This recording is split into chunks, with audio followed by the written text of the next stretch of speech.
the team tomorrow afternoon when they do get back on the practice field, getting ready to host the New England Patriots for Sunday Night Football.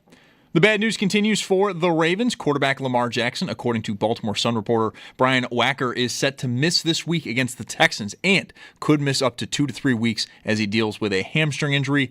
Dolphins wide receiver Tyreek Hill is undergoing surgery today after suffering a dislocated knee and tearing multiple ligaments, including his ACL. His 2025 season is over. His 26th season is in jeopardy. And then Giants running back Braylon Allen suffered an MCL sprain in that same game. He is likely heading to IR. Sabres back in action tomorrow night at home against Pittsburgh. Just 2 preseason games left. Head coach Lindy Ruff, speaking with the media this morning, said he is still trying to decide if goaltender Ukko-Pekka Luukkonen will play the entire game or just 2 periods. And then for more on the Sabres, Paul Hamilton has pieces up at our website, WGR550.com. And do stay tuned. Paul will join the show at 6 p.m. And then the big news in the NHL today, a record-breaking contract in Minnesota. The Wild hand forward Kirill Kaprizov an 8-year, $136 million contract. That is good for $17 million per year, the richest contract in NHL history. And then the MLB playoffs got underway today. 4 wildcard series going on this week, all best of 3. Tigers currently up 2-1 on Cleveland in the 8th. Starting in just a few minutes, Padres at Cubs, and then at 6 o'clock, Yankees host the Red Sox, and at 9, the Dodgers will host the Cincinnati Reds. That's your Paddock Chevrolet Sports Update. Paddock Chevrolet celebrating 90 years of being your hometown dealership. I'm Zach Jones for WGR Sports Radio 550.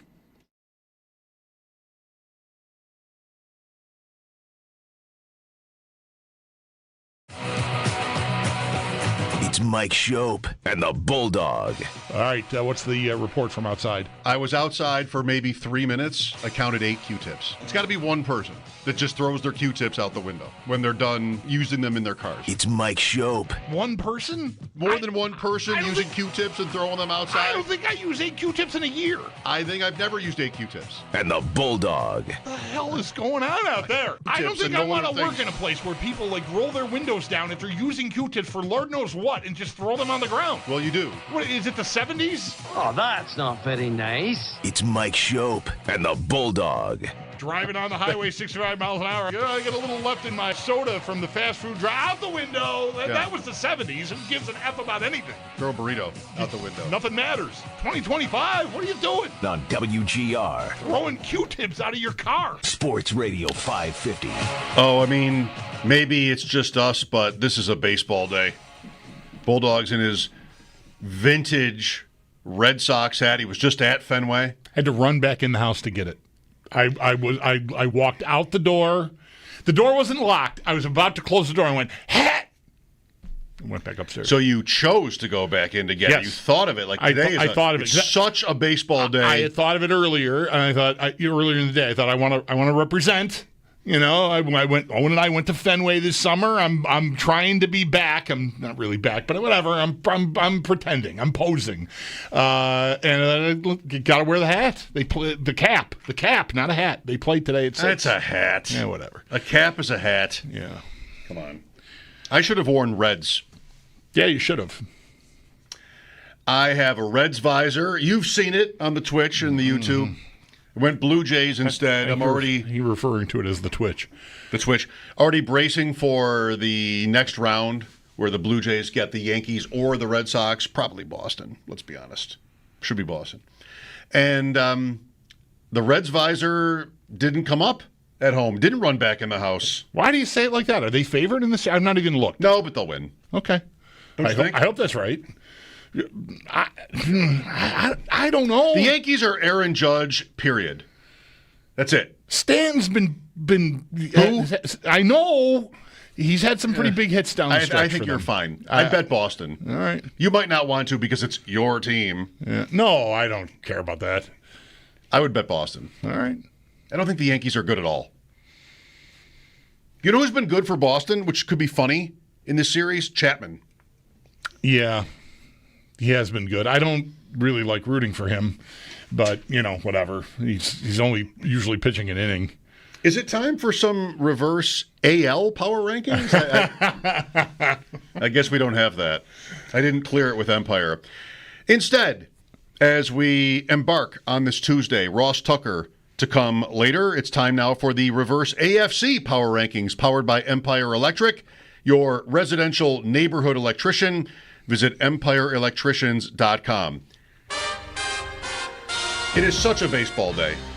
The playoff format might not be perfect, but go outside for 5 minutes. It's Tuesday. It's the one day of the week that football doesn't own us. Give it to them. Right? Just give it to baseball today. Are you saying Wednesday owns us because of your fantasy waivers day or something? Because Wednesday's a free. That's right. Wednesday's a freebie for most normal people. I am saying that. But I appreciate the point. Yeah, I went last week from not really knowing what the format was to just being completely and totally fired up for these 3-game series.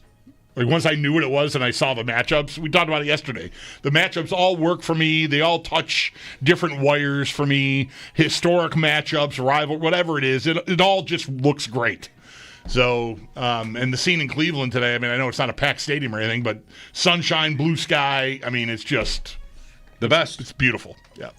And then you get the Cubs right now starting their game with the Padres in the rightful setting of an afternoon game at Wrigley Field. Right. Well, I propose a new wrinkle to the reverse AFC Power Rankings. That is tier breaks.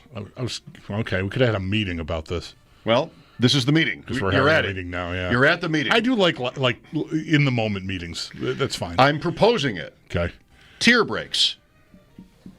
If we all agree that this is the end, the bottom, the top of a tier, I'll draw a double line.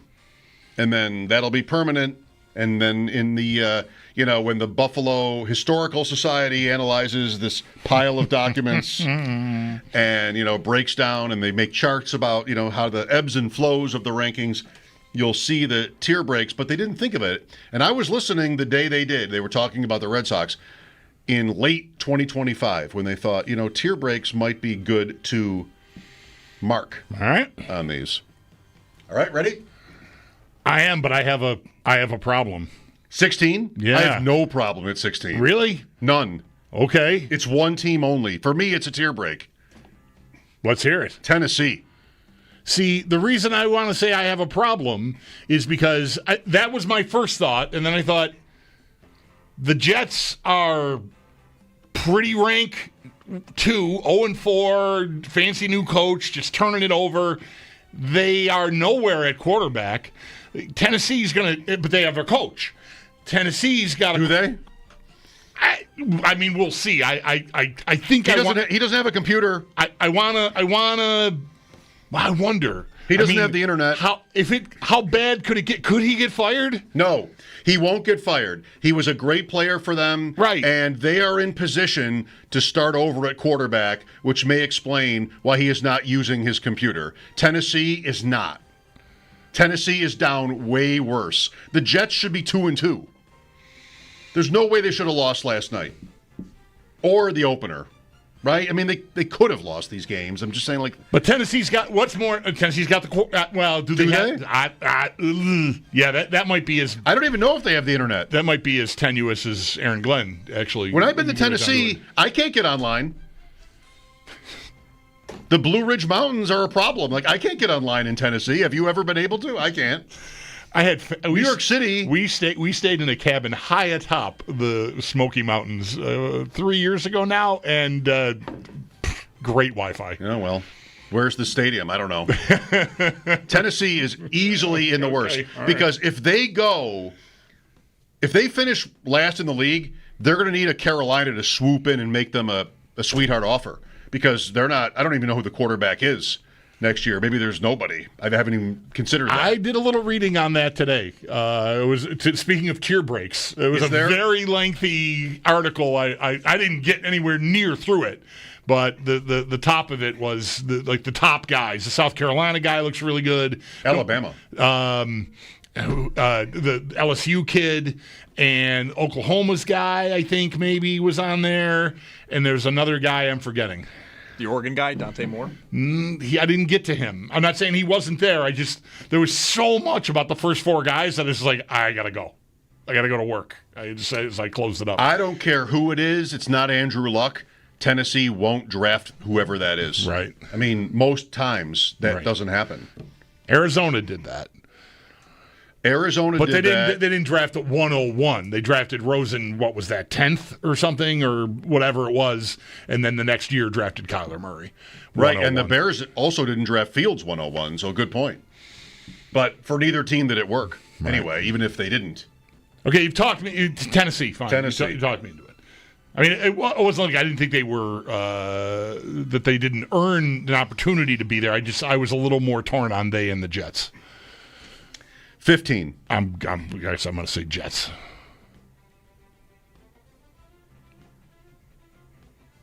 I don't want to hear about they should be 2-2. They can't hang on to the ball. They're inept. Why is Braylon Allen ever playing? He fumbles at the goal line. They're rolling. I mean, let Fields take that in. Let Breece Hall, their best guy. They must hate Breece Hall. I don't get it. Well, that's incompetence, but I'll say Cincinnati. There's another team that can't pick quarterback at 1, and they are so bad. If the Bengals and the Jets played this week, thoughts? Wow. Chase and Higgins are in prison there. Hendrickson may be able to escape 1-year contract. Chase can't. Look at him. He just doesn't even know what to do with his life anymore. He's over there just, will you listen to me, please? I don't even know what I'm saying. I just, help. I mean, what does Cincinnati, if Cincinnati doesn't trade for Kirk Cousins or something, what becomes of that team? And they can't draft. They're not going to draft Joe Burrow's replacement. I mean, I guess I'm far enough into the season that I'm thinking about the draft, and I do not want to be one of these teams that's already heavily invested in quarterback and going to go to the bottom of the league and can't do anything about it except draft a guard. That just does not sound good to me at all. The Jets can start over. The Jets could even flush Aaron Glenn. Who cares? I mean, every big game management decision he makes is wrong. He's punting against the Bills in the third quarter down 20 points. Like he just wants to get through it. So what are we I'm doing on the here? Bengals. I'll go Cincinnati here. Let's go. Man. 14. This Jets love that's I know, it never laying ends. over. It's still here. It's definitely not love. They put on a putrid show on national television, and they're still avoiding being in the bottom 2. Should have won. How about Garrett Wilson? Is he good? I don't know. I stopped watching that game after you missed it. I missed it. I missed everything. I as soon as the other game started, I was like, "Oh, there's another game! Yay!" That was worse. Go watch that, and it was not. Yeah, Wilson, the Jets should have won. He gets robbed of a touchdown because I don't know. He touched the other guy. And that official had it so in for him, he's just like ruling incomplete, even though he catches the ball. By the time it gets to the referee for the announcement, he's like, the ruling on the field is a touchdown. Chris Fowler went 10 minutes, never knew it. Like, they changed the call. He never knew it because it was interference. The side judge had no time for Garrett Wilson. So, like, I don't even care if you're in bounds. Flag on you. He touched the other guy. You know, you've seen worse at people trying to get to the vending machine in line at your office than what Wilson does in that play. Anyway, forget anything ever happened there. And then end of the game, the play he makes for that touchdown, wow. That guy is so good. The catch he makes against the Bills when 2 years Rodgers ago, gets hurt, yeah. Nobody else is making these catches. And he's going 1,000 yards every year with who? Zach Wilson. Rodgers hurt, Zach Wilson, Mike White, Justin Fields.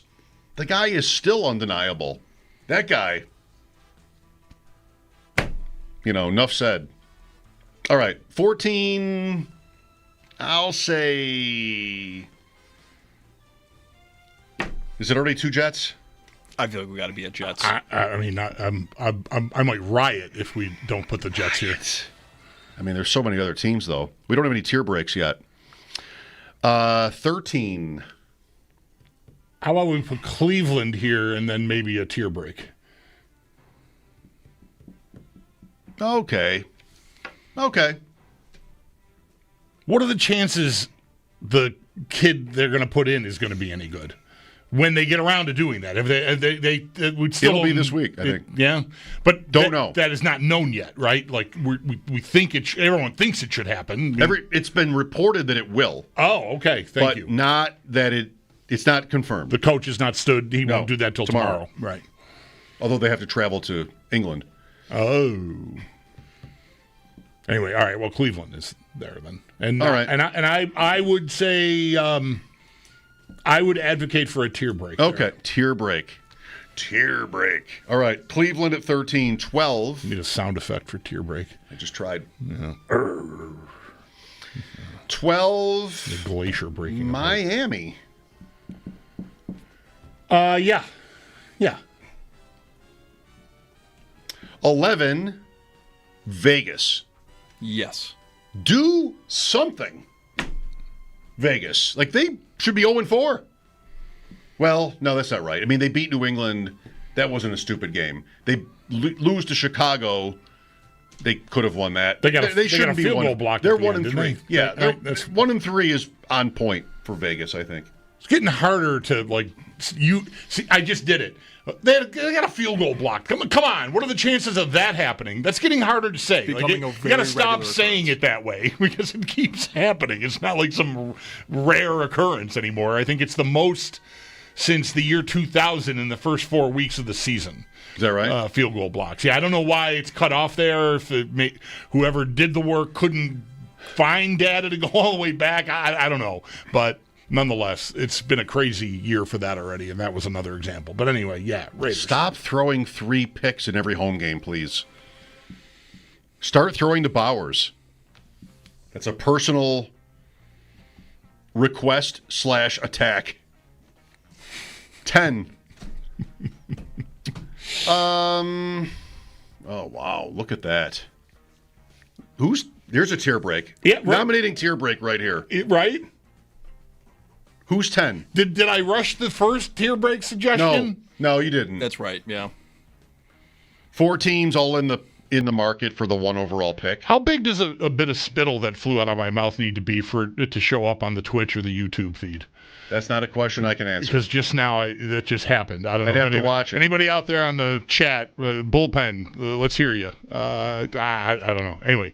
Did it reach me? I didn't feel it. No, Good. It's gone now. 10.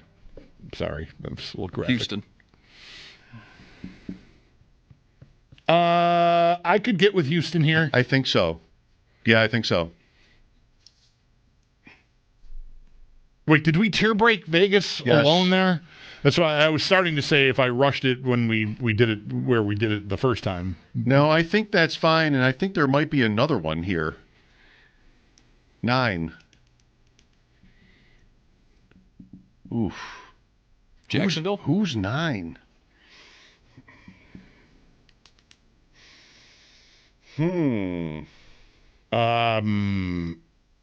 Jacksonville, I think I agree. Are they good? That's the thing. They're 3-1, but it doesn't really feel like they should be. I think I like New England more than them. I definitely like Baltimore more than them, even in the dilapidated state they're in. Not for this, but just in general. Yeah, right. Right. I mean, so I'm talking myself into Jacksonville. Here's what I'm doing. Like I want to put those teams below Jacksonville. Good. I don't think that it might be the first time I ever got the lingo right on the all grown up reverse AFC power rankings. Jacksonville 9, 8. Wow. I mean, Baltimore, New England. New England. Really? Okay. Yeah, I think New England. 7. I'm going to say Baltimore. They're just in such a sad state. Pittsburgh. I think they'll be the end of that Dublin game. What an embarrassment. There's not a worse way to win if you're a fan. They are such a wrestling icon, the Steelers. Like, just, this guy's he's bleeding from his wrists. His forehead's cracked open. Oh, he won. That's Pittsburgh. Like whoever that is in wrestling, somebody else who knows wrestling can tell. Is that Hulk Hogan? I mean, the late who can? You're welcome to tell me who that is. But somebody like if you thought wrestling was real, and somebody's like all just completely, they're in a coma on the mat, and he's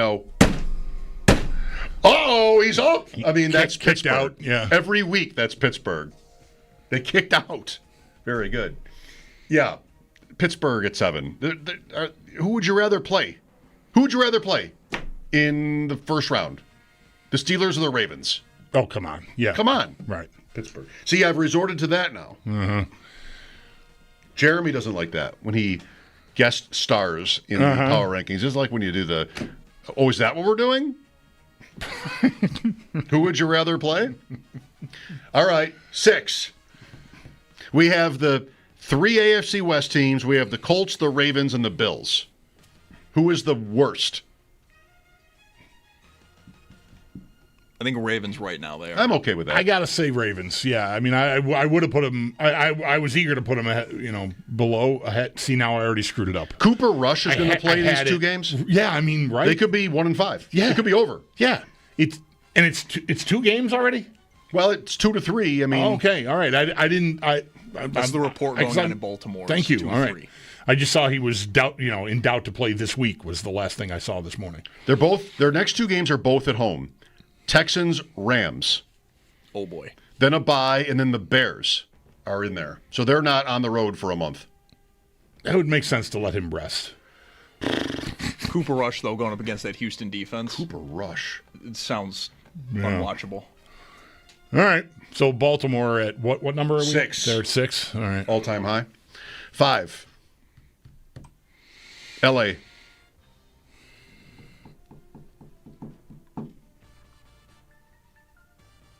I'm fine with the Chargers here. 4. Colts. Yeah. They probably should have won on Sunday. Yeah, well. But whatever, they didn't. Tough luck. The Jets should be 2-2. All right. We haven't done tier breaks in a while, but that's fine. Colts at 4. 3. Denver is still on the board, right? Denver, Kansas City, Buffalo. I'm saying Denver. I'll go Denver. That's it. It is written. 2, Chiefs. Yep.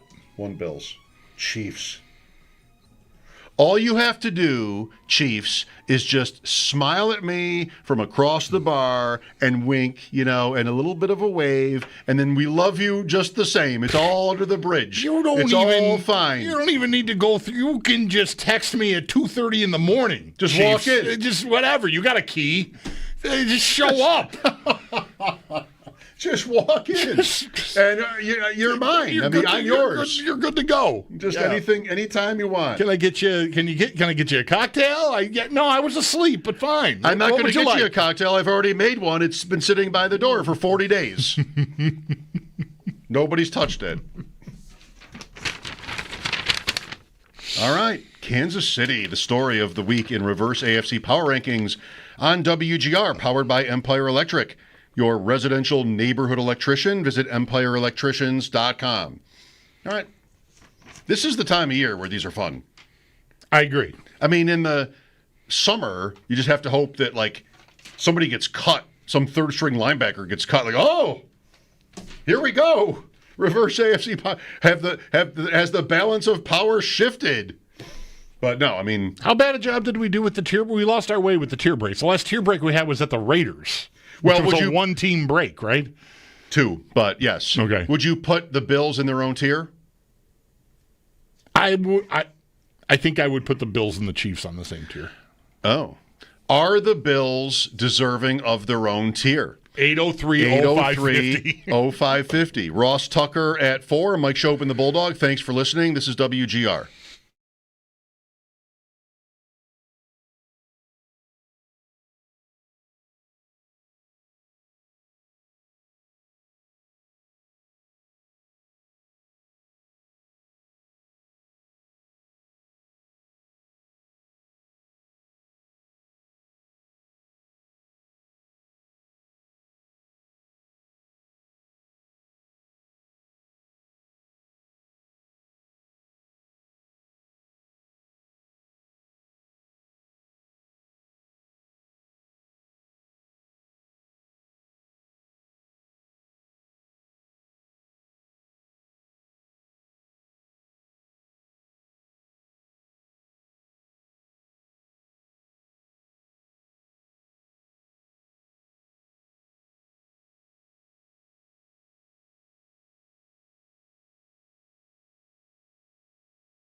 4 in the wild card round, day 1 of the Major League Baseball postseason. First game, Detroit at Cleveland. AL Central rivals. Cleveland ran down Detroit to win the division, thus earning home field in the first round. And right now we're in the top of the 9th, and the Tigers lead the Guardians 2-1 with 2 runners on and 2 outs. Tyreek Hill, as described by Eduardo Perez and Sean McDonough, excellent today. That guy. I watch him, and I don't know who I see, like, historically. I keep thinking of Steve Avery as the show ever sounded older, but he's way better. Yeah. He's just sort of the high lefty, not super tall. He's not Randy Johnson. Not super tall. The leg kick is up here, and Avery didn't throw 100, but he threw mid-90s. Like, his fastball was a problem. For the era, he was somewhat of a power pitcher. Yeah, like, that's the best I can do for Skubal. But last year's Cy Young Award winner, and this year, a little bit more uneven, but here he is dominating in the first game of the postseason. I know on Bet Sweats, Sam and Joe talked a lot about how the over-under for this game was 6. And, like, who's ever heard of a baseball game where the line is 6? But it's 2-1 in the 9th. Yeah. And Joe said, give me the under 100% of the time when it's this low. Yep. Not over yet. I have a very hard time remembering what Avery looked like. For some reason, I've got Maddox, I've got Smoltz, I've got Glavine, that great Braves rotation.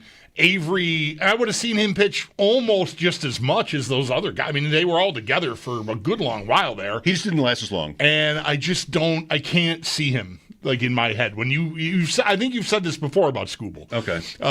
And I don't have it. I don't see, but I can't remember what Avery looked like. You want the game? Yeah. Do you? No. 91 NLCS Game 7. Or Game 6. Maybe Smoltz is Game 7. They won back-to-back in Pittsburgh, Atlanta, to win that series as an underdog. And they might have both been shutouts. Avery pitched one, Smoltz pitched the other. And I loved that team. I fell for the Braves because of, TBS and the 535 games. Sure. And I was into that. I went to... The next year they played again. That's Cabrera's hit. And I went to Pittsburgh for a game in the middle of that series. The Braves were the home team in the series. Cabrera's so 3, 4, 5. Bream scores. Yeah. That's the year after? Yes. Okay. And I saw Wakefield pitch. Maybe I went to 2 games. Wakefield pitched like a 3-hit shutout. The late Tim Wakefield for the Pirates. I've never really had... The only time I ever really felt for the Braves or fell for the Braves was then because I felt a certain kinship with them because of the Bills. They're obviously great. They're getting there. They can't do it. And so in that time, and it's around the same, right? That's the same time. Yeah. I by the time it got to like a couple of years into that, I really wanted them to do it, not as badly as I wanted the Bills to do it, but it was the same sort of thing. That people were making the comparisons, and I just always want somebody win here. If the Braves win, then maybe we'll think we can win or something. And they did. Yeah, they did. And 95, they did. And but then 97 and 98. And by the end of the 90s, the Braves were like often compared to the Bills. Like this is but they did win one at least against Cleveland. All right, baseball day. Here's Dan with us. Hi, Dan. Hey guys, how's it going? Good, Dan. Thanks for calling us. Thanks. So I was hoping we could talk about the Bills being in their own class in the NFL, which I think is a perfectly valid statement. Okay. No one's stopping you. So yeah, all right. So when you look at our offense is obviously at a completely different level than everyone else, but when you combine it with the defense and you look at the secondary that we have, you look at even the linebacker core that we have, I mean, putting up 30 points a game is not going to be enough to get it done. But somehow, some way, we always manage to get that stop or get that turnover when we have to, and it's because the defense is motivating itself behind the offense. It's that same kind of thing that you saw with, and some people might not like this, but Tom Brady and the way that he played. Even though they didn't always have the best defense, they would step up when required. And no other team in the NFL comes close. You can look at the Green Bay Packers, and they have a very good team put together, but they don't have the same kind of offensive firepower that we have. And you saw it in week 1. We can come back from any deficit at any time, and there's no other team in the NFL that compares to what we were able to do. And even with a weak defense, it's that ability that has been not seen for about 7 years now that is finally reemerging in the NFL, and it's the Buffalo Bills. I have a hard time with this sort of like absolute kind of level of, confidence that the Bills are so much better than the rest of the league for 2 reasons. One is it's still September. Like, we should know not to, but this is not the caller's point. The caller isn't saying like this will last forever. The caller is saying that right now this is true. I mean, the Bills are second in the league in points. They're second in the league in yards. Like they've been great on offense for a long time. But just like the idea that nobody's even possibly capable of the same thing, to me is, really naive. And the second part of it is I just cannot do the feelings stuff with like the defense is good because they're motivated by the offense or anything like that. I just don't think pro sports work like that. I think it's, do your job. And if you have good players who are well coached that know where to be in certain situations, they're not always going to be able to do what they want to do, but they will sometimes. And with an offense that scores 30 points a week, you hope for this team that it's often enough. And that's what the last 2 weeks have been, right? Or even week 1 with the Henry fumble. But for the most part, for the first 4 games, almost a quarter of the season, the defense has been, kind of beat. Yeah, I mean, I think the way they have been playing on defense is it's going to be harder. They're going to need to be better, much better, I think, when they play better teams. Now, the good news is there's not a lot of that on the schedule. They've got a pretty smooth ride. So much so that I would even say New England, off of on the heels of what they did this past weekend, is a step up. Like overall, and I don't think that's a great roster over there, but they found their way to 42 points on Sunday, and without really sweating. And they've got, to me, a much better running quarterback option than what the Bills saw on Sunday in Drake May versus Spencer Rattler.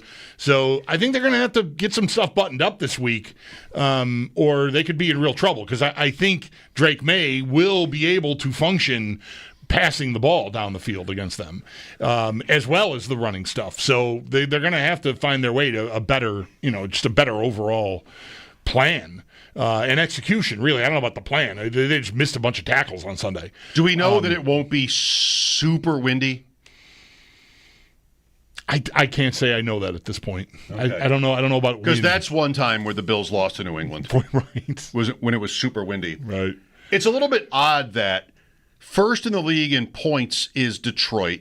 First in the league in yards is Dallas. First in the league in yards per play is Indianapolis.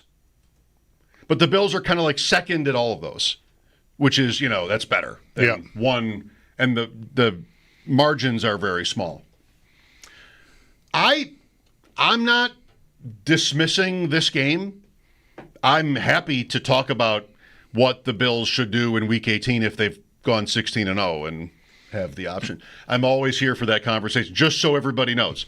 But I think New England is probably live. They lose the opener to the Raiders. They gave up big passing yards in that game. I didn't watch a lot of it. Okay. They win in Miami. Close. The Bills beat Miami. Close. Okay. They lose to Pittsburgh with 5 turnovers, 2 at the 1-yard line. Right. That I'm just going to assume they were the better team in that game. Kind of fluky, yeah. And then they win by 30. So I went into the season thinking New England was probably pretty good. And through 4 games, I still think they're pretty good. Mm-hmm. Diggs, who's coming off a torn ACL, had his first good stat game, 100 yards. So I think they're somewhere with him. And I don't see them yet turning to Travion Henderson so much. They've done a little bit with him. Everybody scored last week. It's not like they have, given him the backfield at all. But I think they have interesting complementary pieces there. Defensively, I don't know. Carolina did nothing Pittsburgh did little. Vegas, Miami did all right. Their defense is probably mid, which so is ours. Oh, sorry. What happened? The baseball. I was looking down. The baseball. I lowered my eyes. Cleveland. Did you see the play that ended up with the leadoff batter on third? No. Well, it was. Tell me. It was a play, a ground ball to second. The throw was low, and the first baseman went to scoop it. He caught a bit of it, and then the momentum of the runner, he hit the ball as he was running to the bag, and the ball rolled off down towards the tarp, down the first baseline into foul territory, and he ran to third. Oh, no. And so he's on third with no outs. Strikeout, ground out to the pitcher, and the guy on third got caught in between third and home, and they got him out, and now they're 2 outs and a man on first. So they had the leadoff man down by 1 in the bottom of the 9th on third, and that's all over already. They still have a chance. But that was Ramirez up, I think. Who grounded to the pitcher? I didn't see so. who was up. I didn't notice. Oh, shades of my Cliff Scott play. So man on first now. From man on third, no outs, to man on first, 2 outs, and still no runs in. And there's the third There's out. a pop-up. Yeah, so that's the end of that. Thanks for coming today, Cleveland. Shades of my Cliff Scott What's play. your Cliff Scott play? He's on third after he tripled against me. 11th inning, tie game. I struck out the next kid, and then the third guy up in the inning hit a sort of a soft liner right to me, and Cliff broke. So I just decided 1 unassisted, run over third. All right. It's by a million miles the highlight of my life playing sports, and I love Cliff. Here's Mike next. Hi, Mike. Hey, how are we doing today? Good, I want man. to start off by saying go Sox. Hope we beat the Yankees tonight. Thanks, Well, Mike. I don't know if I can say that the Bills are in a league of their own, tier of their own, but I definitely think we're head and shoulders above the rest. We've passed every test. We may be getting 65s here, but we're still passing. We haven't failed. And we've had a lot of turmoil to start. Oliver goes out the first game. We got 2 suspensions. Is there any reason for us to falter here like the Chargers did against the Giants? And here we are still passing tests and not really coming into much trouble. I mean, we want to, as fans, say that they're not perfect, but it's week 5. They're not perfect, but I think they're a better team all around. Maybe the least weak points in our roster altogether. All right, and Milano too. You want to mention him if you're going to mention Oliver. I would want to mention Milano. He's been the better player throughout his career when he's healthy. Oliver had a great week 1, and we were all hopeful that he'd be able to keep that up. But that's been kind of his career so far. I like that we've gotten 2 calls from people who are both like, yeah, they're amazing and no one's close. Because I think out of 100 people, I would have said 98 would not want to say that, at least, on the air. Right? Because what do we know from following this league for so long? There's almost no such thing through 4 weeks of being just so good. The next game is always there to humble you. There's almost no such thing in any sport anymore of this. So I think most people, I'm not saying these people are wrong who've called, but most people are just going to either not get there or not want to get there or not want to say they've gotten there or all of the above. And here are 2 guys I don't know how this last guy was splitting hairs. I'm not saying they're in their own tier, but I'm saying they're much better than everybody else in the league. That's pretty what's much the their own difference? tier, right? What's the difference? Right. And you don't think most teams have an Ed Oliver injury to have handled so far? I mean, of course they have. Interesting. Ross Tucker coming up at 4. Mike Schopp and the Bulldog here, WGR.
Welcome back. Another great day. Is it not getting old? Ross Tucker coming up at 4. We'll see what he's up to. Mike Schopp and the Bulldog here. The Bills are 7.5-point favorites. I mean, wow, close one. Sunday night against New England, given that they were double-digit favorites in their last 2 games, Miami and then New Orleans. Miami loses Tyreek Hill. Is he done forever? And what did you think about how he was smiling? Incredible. I wondered if he was in shock from the devastation of the. I mean, that was a horrific injury. I mean, you've seen guys, thumbs up and try. You get all kinds of. You also get guys sobbing, covering their heads with a towel or whatever. It was definitely different, and I would say unexpected. And I think, a speed guy, all that devastation to that one leg. He's going to be 33 by the time he might be able to come back. I just When's that? After next season? Yeah, right. Oh, okay. I think.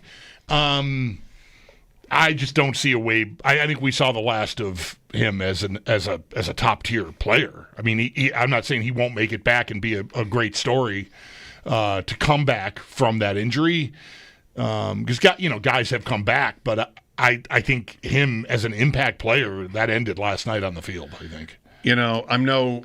I want to make sure I'm no apologist for Tyreek Hill. Like his off the field stuff, I hate even saying that word for it, is disturbing. But he is or was a super fun NFL player, and he was usually against us. And when he went to Miami, it didn't usually hurt. Right. But there's really no one like him in the league. Just even last night, as the game was getting going, he would get the ball, and you'd have this sort of jolt of energy, or I would, he's running sideways, almost like Jackson or Josh Allen or certain other players can do that are not wide receivers, where he's running laterally, but can he still score on this play? Like Fields did, the kind of play Fields scored on. Like that could be the kind of play where Tyreek Hill out of nowhere would score. And that's one of the most exciting things about watching the NFL is guys who can do that. Not when he's playing against you, but he has been that player for a long time, and it might be over now. I'd really be surprised if it's not. I agree with all that. I don't. Is not a player that I ever would have wanted on my team, as great as he's been. As you said on Monday. Yeah, I just want no part of it. I just don't respect what his reputation is away from the field. On the field, he's been pure energy on the field. Yeah, it was really a strange reaction to it all, because most guys, and I'm not saying I wouldn't know if he didn't have this thought. I mean, a lot of guys in that situation would be like, this is it. Yeah. And he seemed to revel in it. And, who knows if he really wanted to play for the Dolphins or just where his head was. I'm not trying to read into that, but he seemed to kind of almost enjoy the moment where he's being carted off, at least by his face. Right. That's why I wonder if he was even not himself in that moment. But, I have no idea. It was a very different reaction than you're used to. Like, even a guy that goes off the field that is trying to be positive is not smiling ear to ear. Like, it's usually just like, I'll be okay, thumbs up. Yeah, maybe their face is covered. He had like a triumphant look. It was peculiar. That's the word I want. Yeah. Well, Miami gets the win somehow, and they win their first game of the year. The Jets go to 0-4. Next up, Ross Tucker. Thanks for being with us. Mike Schopp and the Bulldog, WGR.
Off day today for the Bills. They'll get back to work tomorrow as they get ready to host the New England Patriots for Sunday Night Football. But ahead of that, the team has officially announced they have signed punter Mitch Wishnowsky and have placed punter Cameron Johnston on IR. He suffered that injury over the weekend against Excuse me. Bad news continues for the Ravens. Quarterback Lamar Jackson, according to Baltimore Sun reporter Brian Wagner, is set to miss this week against the Texans. He could miss 2 to 3 weeks as he deals with a hamstring injury. Dolphins wide receiver Tyreek Hill underwent his surgery today. He did suffer a dislocated knee, tearing multiple ligaments, including his ACL. 2025 season is over. His 2026 season is in jeopardy. And CBS sports reporter Matt Zenitz is reporting that signs are pointing to the Browns starting rookie quarterback Dylan Gabriel over Joe Flacco this weekend against Minnesota. Sabres back in action tomorrow night at home against Pittsburgh. Just 2 preseason games left. Head coach Lindy Ruff, when speaking with the media today, said they are still deciding if Ukko-Pekka Luukkonen will play the entire game in net or just 2 periods. And then for more on the Sabres, Paul Hamilton, he has a piece up at our website, WGR550.com. And do stay tuned. Paul will join the show at 6 p.m. Record-breaking contract in Minnesota. The Wild hand forward Kirill Kaprizov, an 8-year, $136 million deal. It's good for $17 million per year, the richest contract in NHL history. And the baseball playoffs well underway. 4 wild card games going on today, all the best of 3. Game 1 in Tigers Cleveland goes Detroit's way 2-1. Tyreek Skubal with a career-high 14 strikeouts. Padres currently have 1-0 over the Cubs in the 4th. Then at 6, Yankees host the Red Sox, and at 9, the Dodgers will host the Cincinnati Reds. It's Paddock Chevrolet Sports Update. Paddock Chevrolet celebrating 90 years of being your hometown dealership. I'm Zach Jones for WGR Sports Radio 550.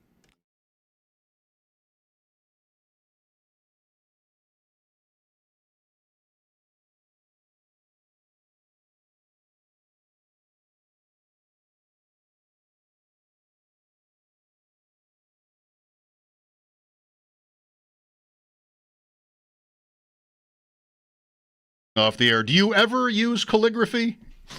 No, ever? Have you ever in your life, maybe for a class, you had to write in calligraphy? No. With the fountain pen and all the extra little lines and the things going on there? I feel like there might, like middle school maybe there was. I remember the fountain pen with the ink and the dipping. The You do? Yes. Oh. I remember doing some of that. Do you have a quill pen? Yes. Somebody. We all. Yeah, I'm gonna write in a quill I don't with a know quill what pen. grade that was, but West Seneca schools, that happened. I feel like if Ross Tucker went to school, and here's Ross on the heels of last week when we're ranking Ivy League schools, now he gets this, somewhere Philadelphia adjacent. Maybe then you had to sort of learn, how Ben Franklin wrote. Mm-hmm. Ross Tucker on the line, Odyssey NFL Insider. Insider calls are brought to you by Nationwide. For your insurance and financial needs, Nationwide is on your side. Ross, how are you? I am doing fantastic. I don't recall ever in my life using calligraphy in any way. I do think it's cool. I guess if they have special pens, I think that's cool as well. I'm not sure I totally understand what the genesis of it was. No. It seems like, I'm sure somebody can look it up, but it seems like somebody either had a lot of time on their hands or wanted to prove that they had more money than everybody else. Like, who just, one day was like, you know what I'm going to do? I'm just going to start writing letters super fancy and act like I'm better than everybody else. I think you might have it. You might have it with that last point. But you got to admit, the Declaration of Independence is a lot cooler than it would be if it were just, typewritten. You wouldn't want. Right, it would not have the same sort of aura that it has. Yeah. Imagine that if comic font or something. No. Was all just terrible handwriting. So I have a question. Or a ransom note, with different cutout letters in it. Go ahead. SpongeBob? Yeah. Yes, Ross. No, you guys let me know. It's your show. Go for it. No, you were saying.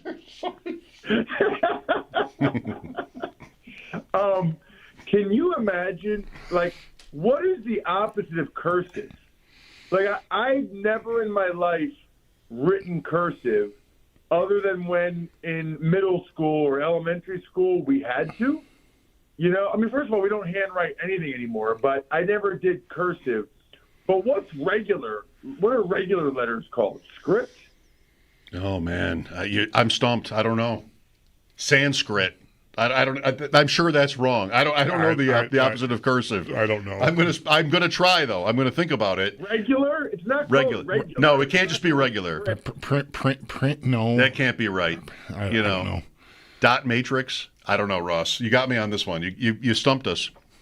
Well, anyway, Odyssey NFL Insider. Let's get to football. So, Ross, here are the Bills at 4-0, one of two undefeated teams in the league. The other is a team you know well, the Super Bowl champion Eagles. And I wonder how you would compare these teams. I'm sort of getting the vibe that the Eagles are really not right, but I don't know what that means. And with the Bills, they've had 2 home games in a row against seemingly lesser opponents. They didn't cover either one, but they ended up winning both by double digits. And there might be some who are saying somewhat the same things about the Bills. Like, here is where they might be vulnerable. How do the Bills and Eagles compare for you? It's a fair question. I would say that there's probably some similarities.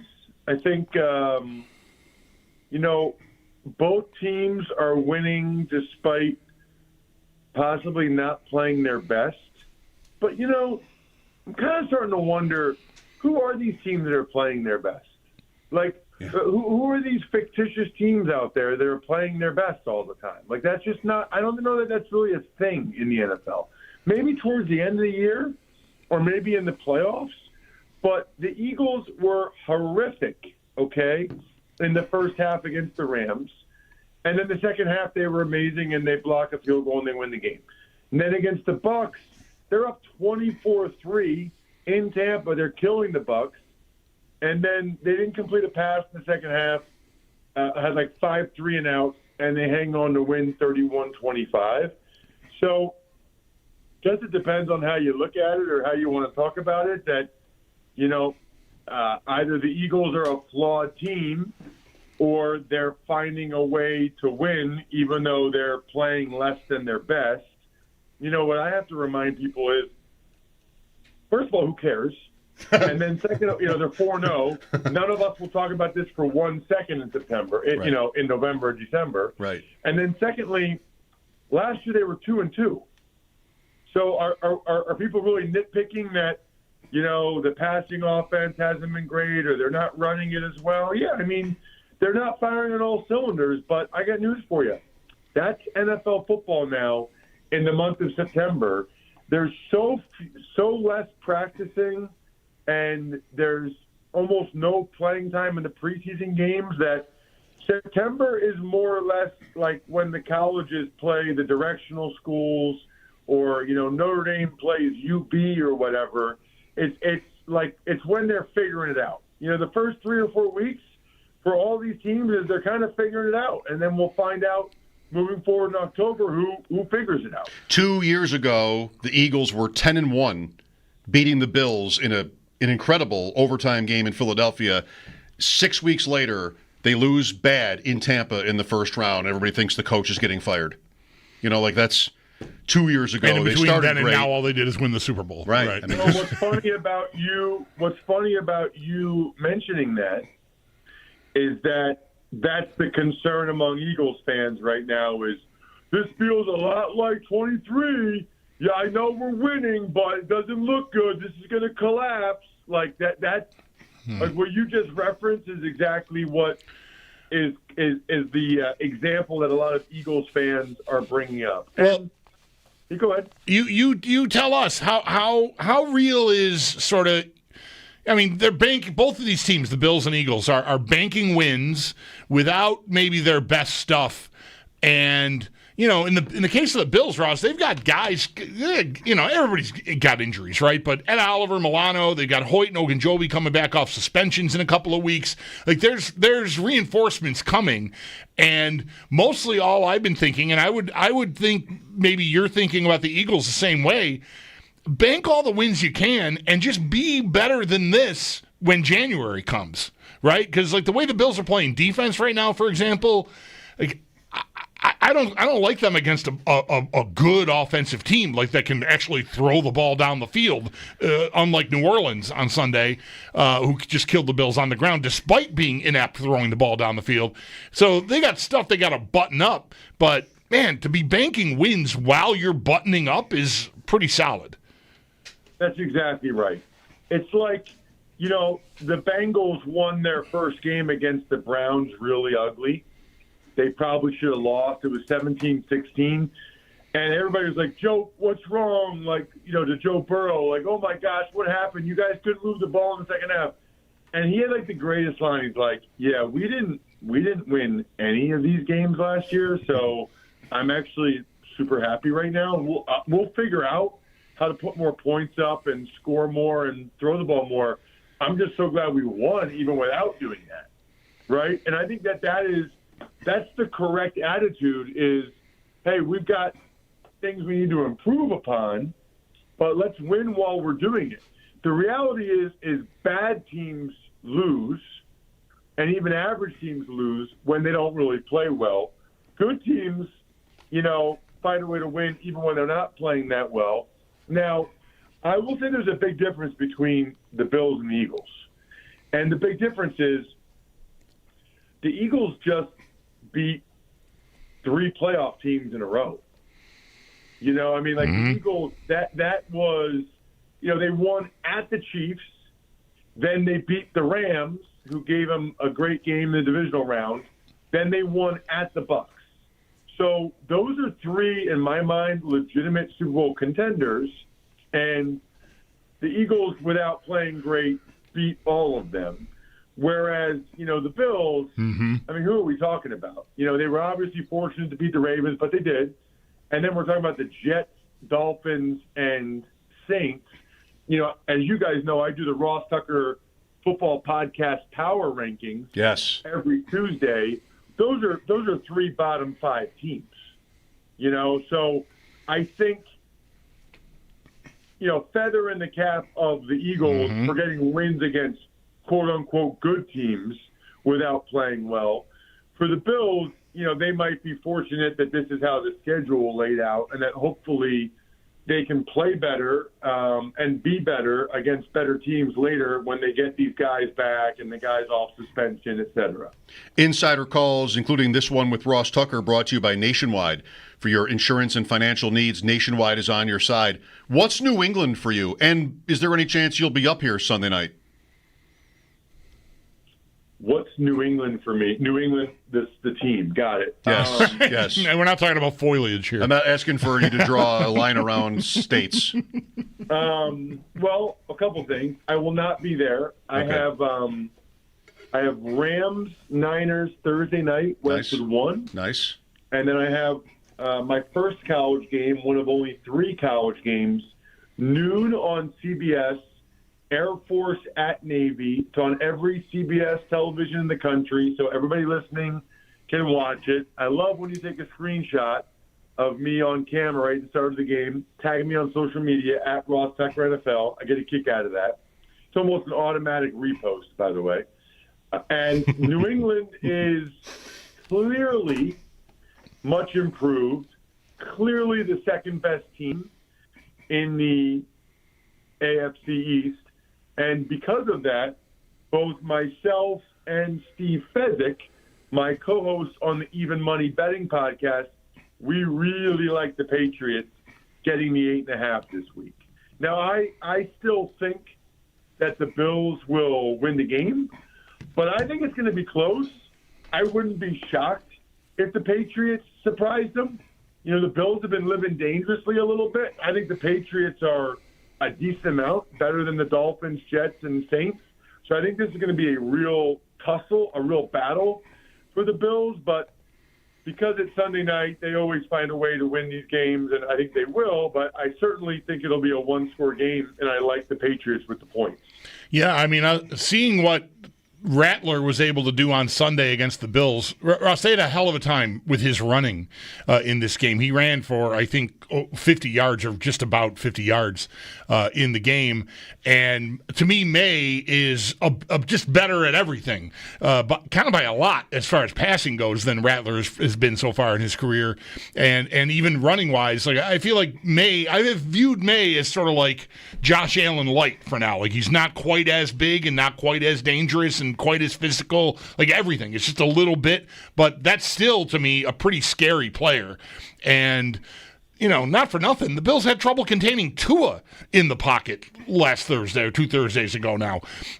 So I'm respecting May and New England coming in here off of the 42 they hung on Carolina on Sunday, for sure. So 2 thoughts on that. Number one, I think calling Drake May Josh Allen light is perfect.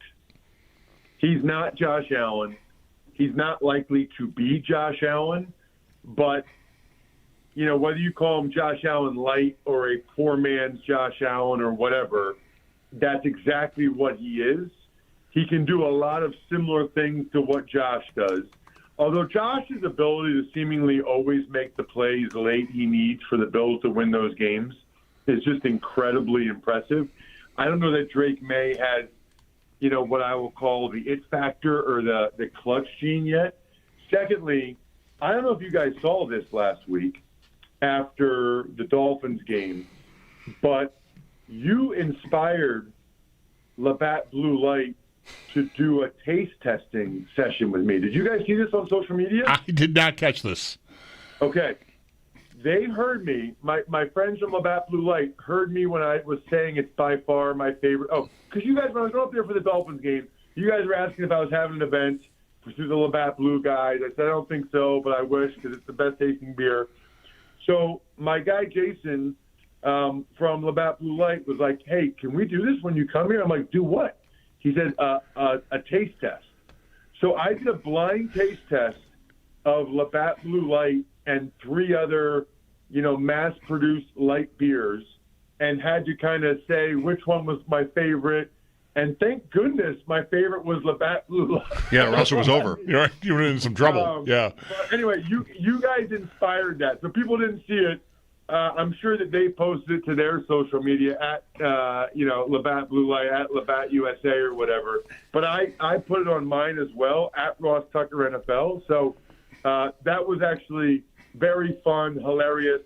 And the what did we get? We got wings, and then we got like a chicken cheesesteak or something. I'm trying to remember. Stinger. No, we got stinger. Okay. Have you guys ever heard of a stinger?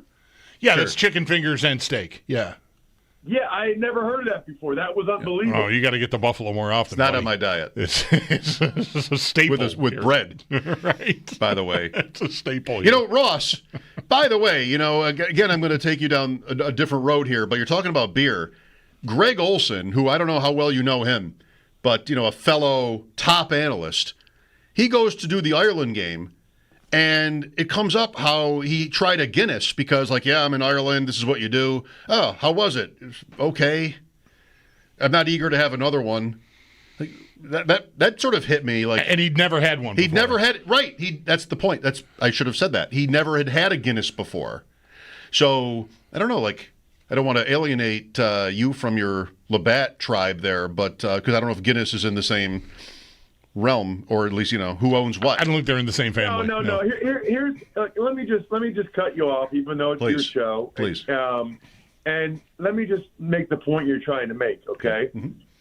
Greg Olson might have a higher paying analyst gig than me, but everybody listening would much rather hang out with me than Greg Olson. Well, that was the point I was trying to make. Okay. And because I'll tell you why. Because I love Greg Olson, and I'm sure he's a great guy. But if you're in your 30s and you've never tried a Guinness before, yeah, this is one where you sit down with your parents and say, where did it all go wrong? Yes. How have you not even tried a Guinness before when you're in your 30s? I know. I mean, I tried them. I don't think I'm legally allowed to say when I tried them, but I have tried Guinness. I have friends that's all they drink. Ryan Fitzpatrick's actually a big Guinness guy. I have other friends that like Guinness. It's not for me, but I do know that people that kind of get sick of IPAs, they tend to then go the Guinness route at some point. But the point is if you're in your 30s, you've never tried a Guinness until you get to Ireland. What have you been doing? If you can only chug a beer with one television analyst, the answer is me, not Greg Olson. That's fine. So he can be a little bit better of an analyst. I'll be a little bit cooler of a guy. We'll call it even. Yeah. The Guinness route is a road where you're driving on the right, and it's just like bricks on your right, and then like the sea.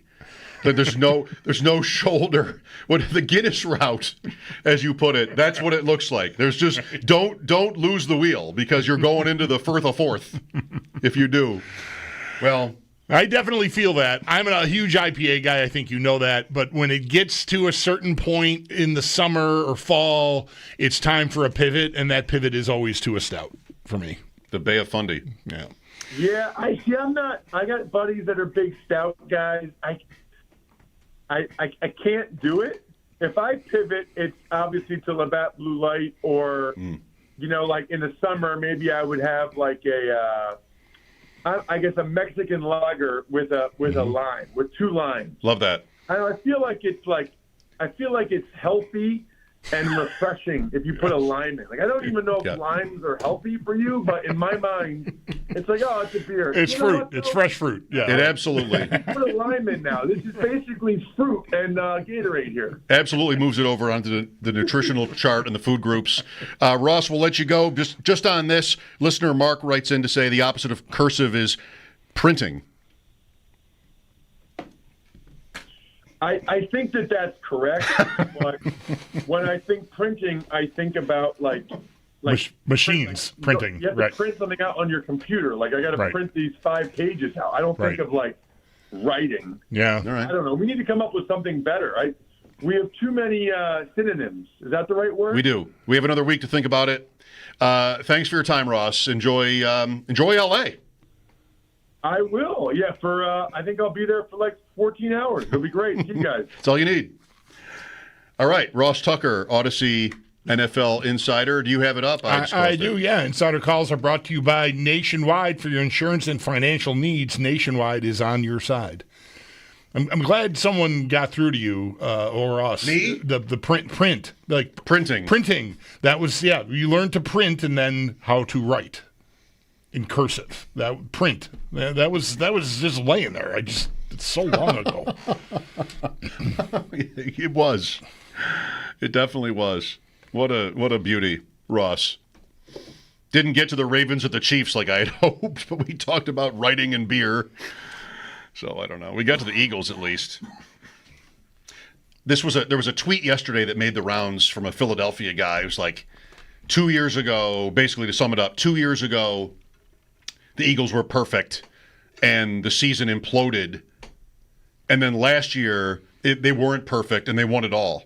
Just be careful what – this actually goes to the conversation we were having an hour ago. Yep. Be careful what you think you know before it's even, literally October, because we're not there yet. A few more hours.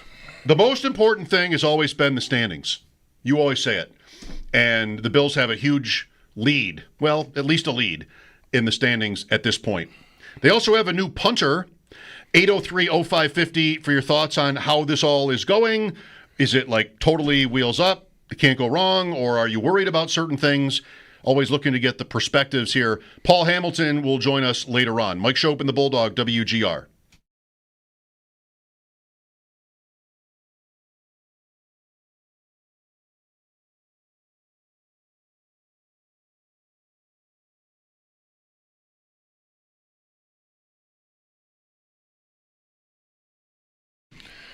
Hey, folks, how about a show?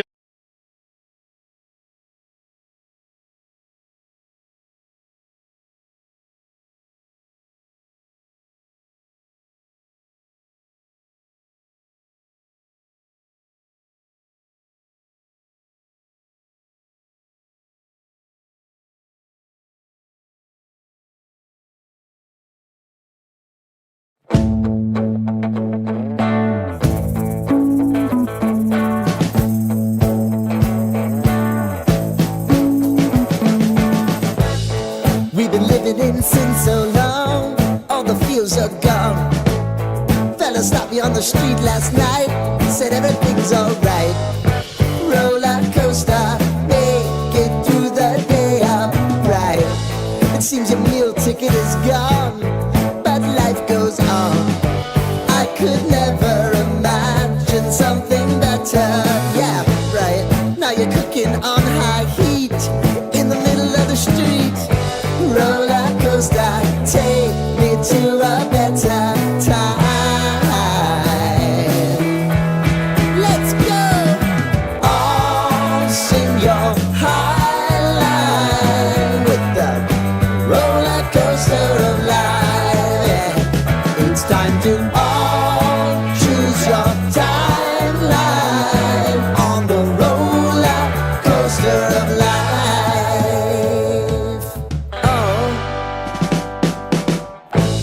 you seem to easily forget how to place your bet. When everyday life gets you down, you gotta steal the crown.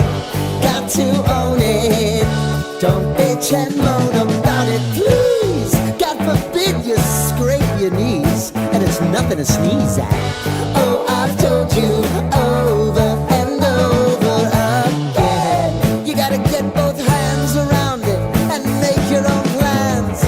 Roller coaster, it's taking over. It's about time. Oh, all sing your high line on the roller coaster of life. You've got to all choose your timeline with the roller coaster of life. Roller coaster.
2 preseason games left. Head coach Lindy Ruff, speaking with the media today, said the team is still trying to decide if goaltender Ukko-Pekka Luukkonen is going to play the entire game tomorrow or just 2 periods. And then for more on the Sabres, do stay tuned. Paul Hamilton will join the show at 6 p.m.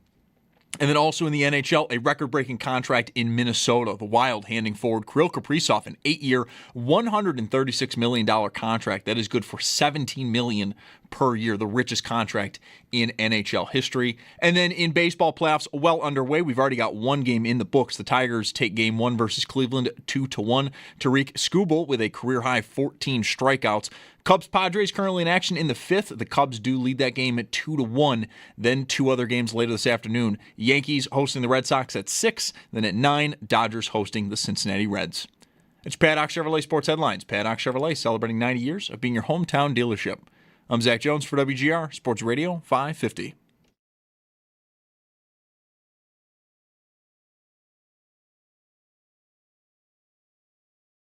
If you look at our third down, we got back on track on third down. They were 2 for 4 in the red zone. We did. We started 3 times on I believe it was a plus 49, once on the plus 40, and to come away with 6 points and a takeaway, that's a tremendous job by our guys with resiliency and clamping down. And to come away with that, if you said a team starts in plus territory 4 times, you'd think that someone would come away with more points. But we've got a lot to improve on from that game. Bobby Babich, are the Bills going to be fine? Overall, defensively, 4-0 with New England in Sunday night. Does it feel yet? It's only Tuesday. Maybe this is a better question for like Thursday or Friday. To the season ticket holders, are you exhausted yet? Baltimore, okay, we're back.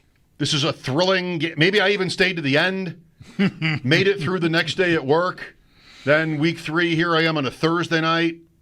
Close game, late. Maybe I made it to Friday. Then it's New Orleans. Thank goodness, 1 o'clock. All right, that was 2 days ago. Sunday night is coming up this week. White uniforms, white out. Are we okay? Are we sort of pacing ourselves? It's 3 home games in a row is a lot. 4 out of 5? Yeah. 3 at night? It's a lot. I'm still tired from last Thursday. Or Tuesday, whatever that was. Was that whatever? I'm so tired from the Fitz years. I'm still tired. I just have not even recovered. I've not caught up on my sleep yet. No. Let's go to Andrew here. Hi, Andrew. Hey, Schopp. Hey, Bulldog. Good afternoon, guys. Hi. Thanks for calling. Yeah, it was before the Ross Tugger segment, you guys were talking about are the Bills in a class of their own, and I thought those 2 guys calling in were a bit too optimistic for being in a class of their own. This defense is way too scary. If you want to put the offense in a class of its own, score 30 points a game, don't turn the ball over, fine. But the defense has way too many question marks, and I think we're counting way too much on these unknown players of Ogunjobi, Hoyt, and Harrison to be really confident.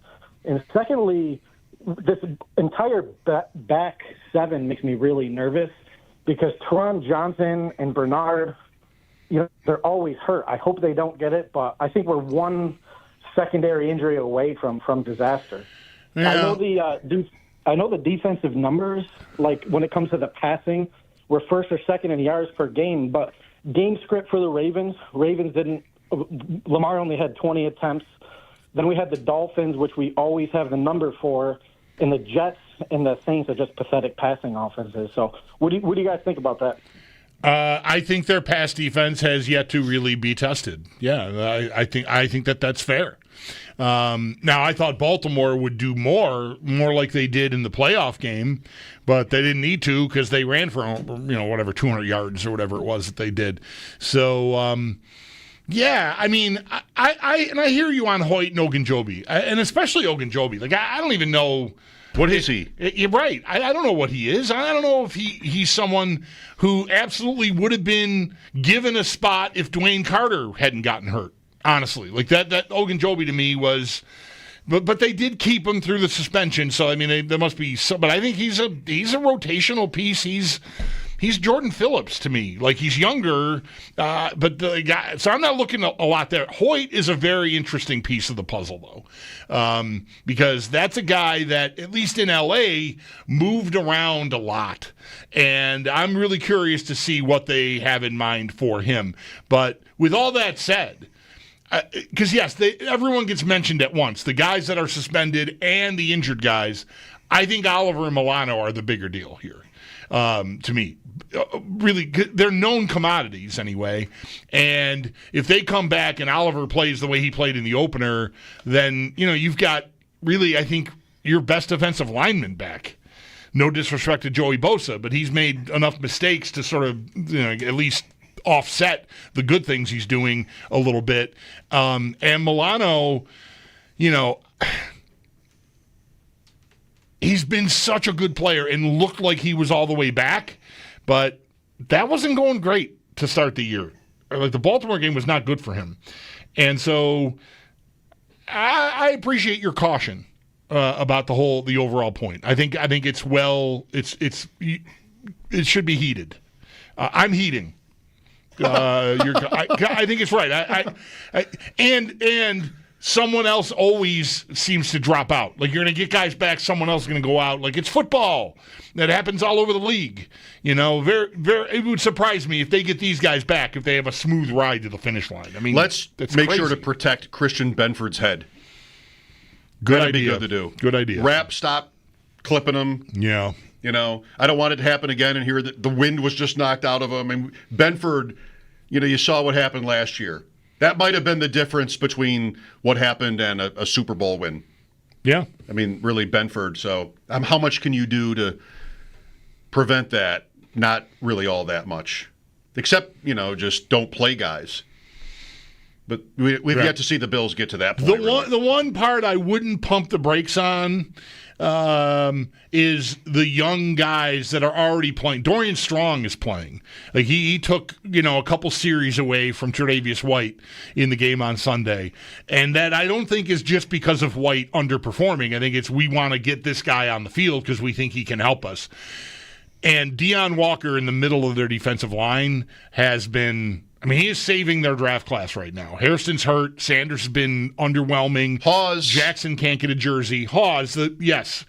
And Walker to me, and Sanders to an extent, should just get better as this year goes on. I think Walker already is better in week 4 than he was in week 1. And look, that doesn't keep, that arc doesn't keep going up forever. But that's a very interesting player that could be a very important piece for them by the time we get to snow. Thanks, Andrew. Alex next. Hi, Alex. Yes, to answer your question, season ticket holder, I am exhausted, especially because I'm from Rochester, so it's like an extra hour, at the end of these night games. I will say, however, that the game on Sunday felt more the 1 o'clock Sunday game felt more exhausting than the either two. I think it's maybe just like the game didn't have a lot of energy to me. It was tough to get excited about anything. It felt like a longer day because we're on the visitor side. We got pelted by the sun all day with no cloud cover. So, yes, I am exhausted. I talked to my father-in-law yesterday. I'm looking for any out of should we sell these tickets on Sunday? Because it's daunting to me to think about going. But it's the Patriots. We have to go. Last time we'll see them in this stadium. But yes, to answer your question, I do feel exhausted. I'm sure a lot of other fans resonate with that. Yeah, thanks, Alex. You got to make it through this one, and then you're on the road or off until Kansas City. Yeah, it's a healthy little break there. Yeah, make it through this one. Take Saturday off if you can.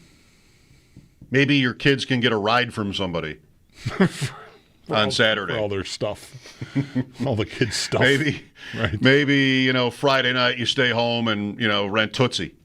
I don't know what you need to do, but you got to get through Sunday. Then you're fine. Andrew next. Hi, Andrew. Hey guys, thanks for taking the question. Or really the statement I want to make. I was listening to Jeremy and Joe this morning, and they were talking about the Diggs return and the possibility that we would ultimately that people would be booing Diggs in this comeback. And I just want to put it out there. Can we please not boo Diggs? I think there's people in life, in your careers, relationships that that are instrumental in like unlocking things for you, and even if they're not going to be with you the whole way. And to me, like Daboll and like Diggs are those figures for this team and for Josh Allen, and I think that we owe him kind of a debt of gratitude for that. And I keep going back to that Steelers Monday night, Sunday night game, or whatever it was, where he just torches the secondary the entire night, and that was the first time in my adult life that I can, cognizantly remember the Bills being cool and not having to bend it to any of my non-Bills friends. So hoping to put that out there, and looking forward to the game. Thanks, guys. Thanks, Andrew. Yeah, I have no idea what to expect. I shouldn't say that. My best guess would be that he does not get booed, like just on site, like warm-ups, and even he's on the field, he catches a pass. I think if he gets in the end zone or like stings them, he'll get booed, because he's on their team now and he's hurting you. But I think mostly you've got it, the way I view it, certainly, I agree 100% with how you view him and his importance, Daboll too, to this whole production. I don't think it would be right to say Allen would not have gotten there without him, but it certainly helped a lot as Allen was sort of getting his feet under him. And hat tip. Is what I would say for Diggs, even though it ended, kind of ugly. I'm with the caller, too, but he gets booed at every turn Sunday. We have so much pent-up energy. We don't know what to do with it. We have a great team, and there's nothing to complain about. We're going to boo Stefan Diggs. Like, they're just going to boo him every single opportunity. Of course, it's stupid and meaningless, like we've known about booing our entire lives if we ever care to think about it. How did Ryder Cup go? Maybe we should actually, as fans, kind of rethink what the point is.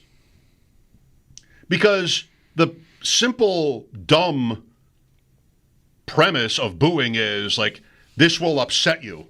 Does it? Can you think of any professional athlete that minds?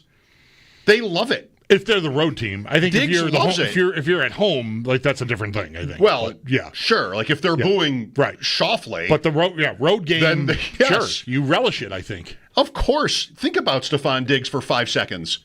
That's his whole jam. Like that's his whole energy source. Is people that he built. He creates it. Thurman did it.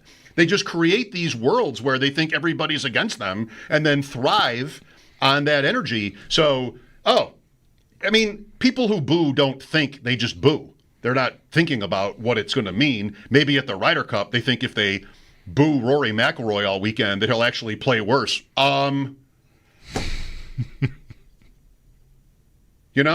Third down. We have the worst third down defense in the NFL, but we're not going to stop yelling third down and playing train horns. Like, you take the best fans in the NFL and you reduce them to a cliche by playing third down, and the team isn't good at all in those situations. We don't care. We're just trying to sort of like get a rise out of you.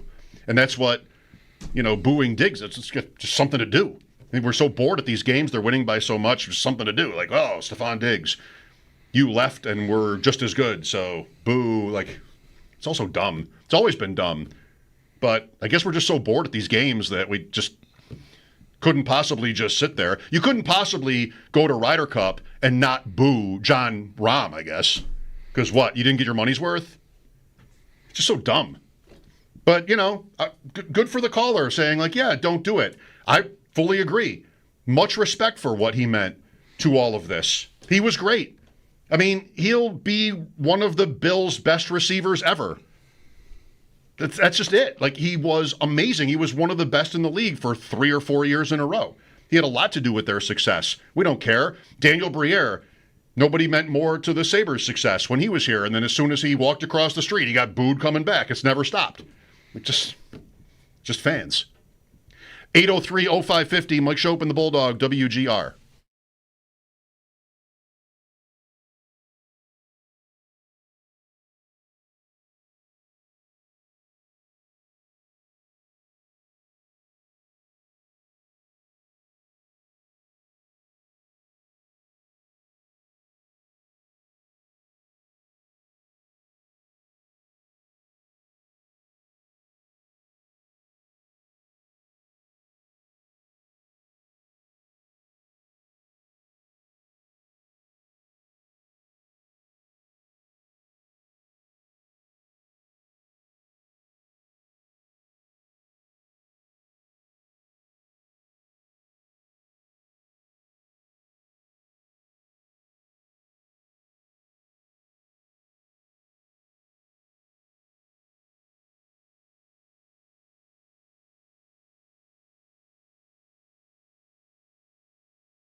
Yes, can confirm. We are in the clear here until 6, at which time Paul Hamilton joins us. Reached out to Trista Crick today, but she was not feeling well, so we'll hope to talk Trista sometime soon. Mike Giardi on the Patriots coming up later this week. Also, Joe Ostrowski, Sam Panayotovich, and our regular visits with Sal Capaccio. Today's the Bills' off day. It's also Sal's. So we ramp up kind of Wednesday to the wire. Here's Tom with us. Hi, Tom. Hi, how you doing? Good, Tom. Thank you for calling. I was just going to mention the booing business. I mean, I'm in my 70s, and I've been going to games a long time, and I've never booed a game, and I've never understood it, but sometimes people are fueled by alcoholic beverages and other things. But what I was going to say is I always remember the line from Reginald Martinez Jackson, Mr. October, since this is your baseball day, when they asked Reggie one time when he was on the road and they booed him, did it upset him? Reggie just smiled and said, "They don't boo nobodies." Right. That's it. Yep. I think that's a great line. I think Diggs will enjoy it if they boo him. I don't have any doubt about that at all. It's a great line, isn't it? It is a great line. They don't boo nobodies. Right. Antonio is next. Hello. Hello. First-time caller, long-time listener. You guys are amazing. Thank you. Amazing. The one caller said that we owe him gratitude or whatever like that. No doubt he was a great wide receiver, but our gratitude was putting our whole offense around him at one point. And then Mr. Bean gave him the contract extension before there could be any trouble or any drama or any holdouts. We've showed him much respect, much gratitude. So you know what? Yeah, I want to boo him because if we would have had him, it would have been more of a team player. We probably would have gone to our first Super Bowl in 30 years and things like that. I was really upset. I was proud of the Bills for the extension. I was proud of the Bills for the Von Miller signing because we're trying. But, he's going for the money, but we could have had the glory. And I've been a fan since I was 8 years old when Ronnie Harmon dropped that ball in Cleveland. So yes. I will boo him because we could have had some greatness on our hands. Interesting. Thank you. Yeah, I appreciate your perspective. Do you want to go first? Because I can go quick. I think he did us a favor in the end. I think they got out at a very good time. I know how it felt that day in the spring 2 years ago when it happened, and what are they going to do? They're going to go find a guy. And it's not because he got hurt in Houston, because there's no knowing with that. But I think he was going the wrong way, and having him around for $30 million, I don't think would have been great. I don't disagree with that, or really the caller's specific perspective on why he resents Diggs as a Bills fan. There's a specific point there. I think booing is dumb and pointless, but at least there's a certain point there that this guy is making. This is why I'm doing it, as opposed to sort of the more generalized, "Oh, I remember you, boo, you left." He didn't just leave; they traded him. I think he would have been here if they'd kept him, but who knows? And it is really, it's interesting to talk about, and I guess this is the week to do it. I never thought it would happen, a trade. When it did, no. No, the whole leading up to that, right. Well, they can't do that. There's too much money tied up, and he's too important, and he's too much a part of the core of what this all is. And the Bills were like, no. And they probably thought it was more fractured than we knew. We certainly speculated for a year about just whether it was fractured. So I guess we got that confirmed in the end. But that last year and still, they're fine. They have not has anybody? I want to ask this, not sort of ask it rhetorically. Who thinks they miss him? Now, he got hurt, and you can't know from that. But the way it went, the last two playoffs, it was okay. This is a big risk, but he's older, and, you might have relationship issues here. And so who has been walking around since last season started with the take that, they really shouldn't have traded Stefan Diggs? I don't ever hear that. No, I would have liked to see them replace him in a different way than they have chosen to. With tight ends, right? But I already said it. I think they got out at a very good time. Really interesting to think about. He did have his best game with the Patriots last week. And, of course, he'll be firing this week, whatever that means. I want to say more about what I watched the game, his part in the game last week, and I want to tell you what it looked like to me. 803-0550. Interesting topic that I wasn't thinking about today, but it came up. Stefan Diggs and his return and what fans are thinking or how fans feel about him. Mike Schopp and the Bulldog back after sports. This is WGR.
for the Buffalo Bills. They'll be back to work at practice tomorrow. We'll get our first injury reports as the Bills get ready for Sunday Night Football when they host the New England Patriots. Today, though, they have made a move at punter. They have placed Cameron Johnston on IR. That is due to his leg injury he suffered over the weekend, and have signed Mitch Wishnowsky. Wishnowsky did spend his first 6 seasons in the NFL with San Francisco. Staying with injuries, bad news continues for the Ravens. Quarterback Lamar Jackson, according to Baltimore Sun reporter Brian Wacker, is set to miss this week against the Texans and could miss up to 2 to 3 weeks as he deals with a hamstring issue. Dolphins wide receiver Tyreek Hill is out of surgery. He did suffer a dislocated knee, tearing multiple ligaments, including his ACL. His 2025 season is over, but his agent Drew Rosenhaus did say the goal now is to be healthy enough to start the 2026 season. And then ahead of Thursday night football between the 49ers and the Rams, 49ers quarterback Brock Purdy with a toe injury and wide receivers Juwan Johnson, ankle ribs, and Ricky Pearsall, knee, missed practice for a second straight day. Signs are not looking positive for them to start for Thursday night football.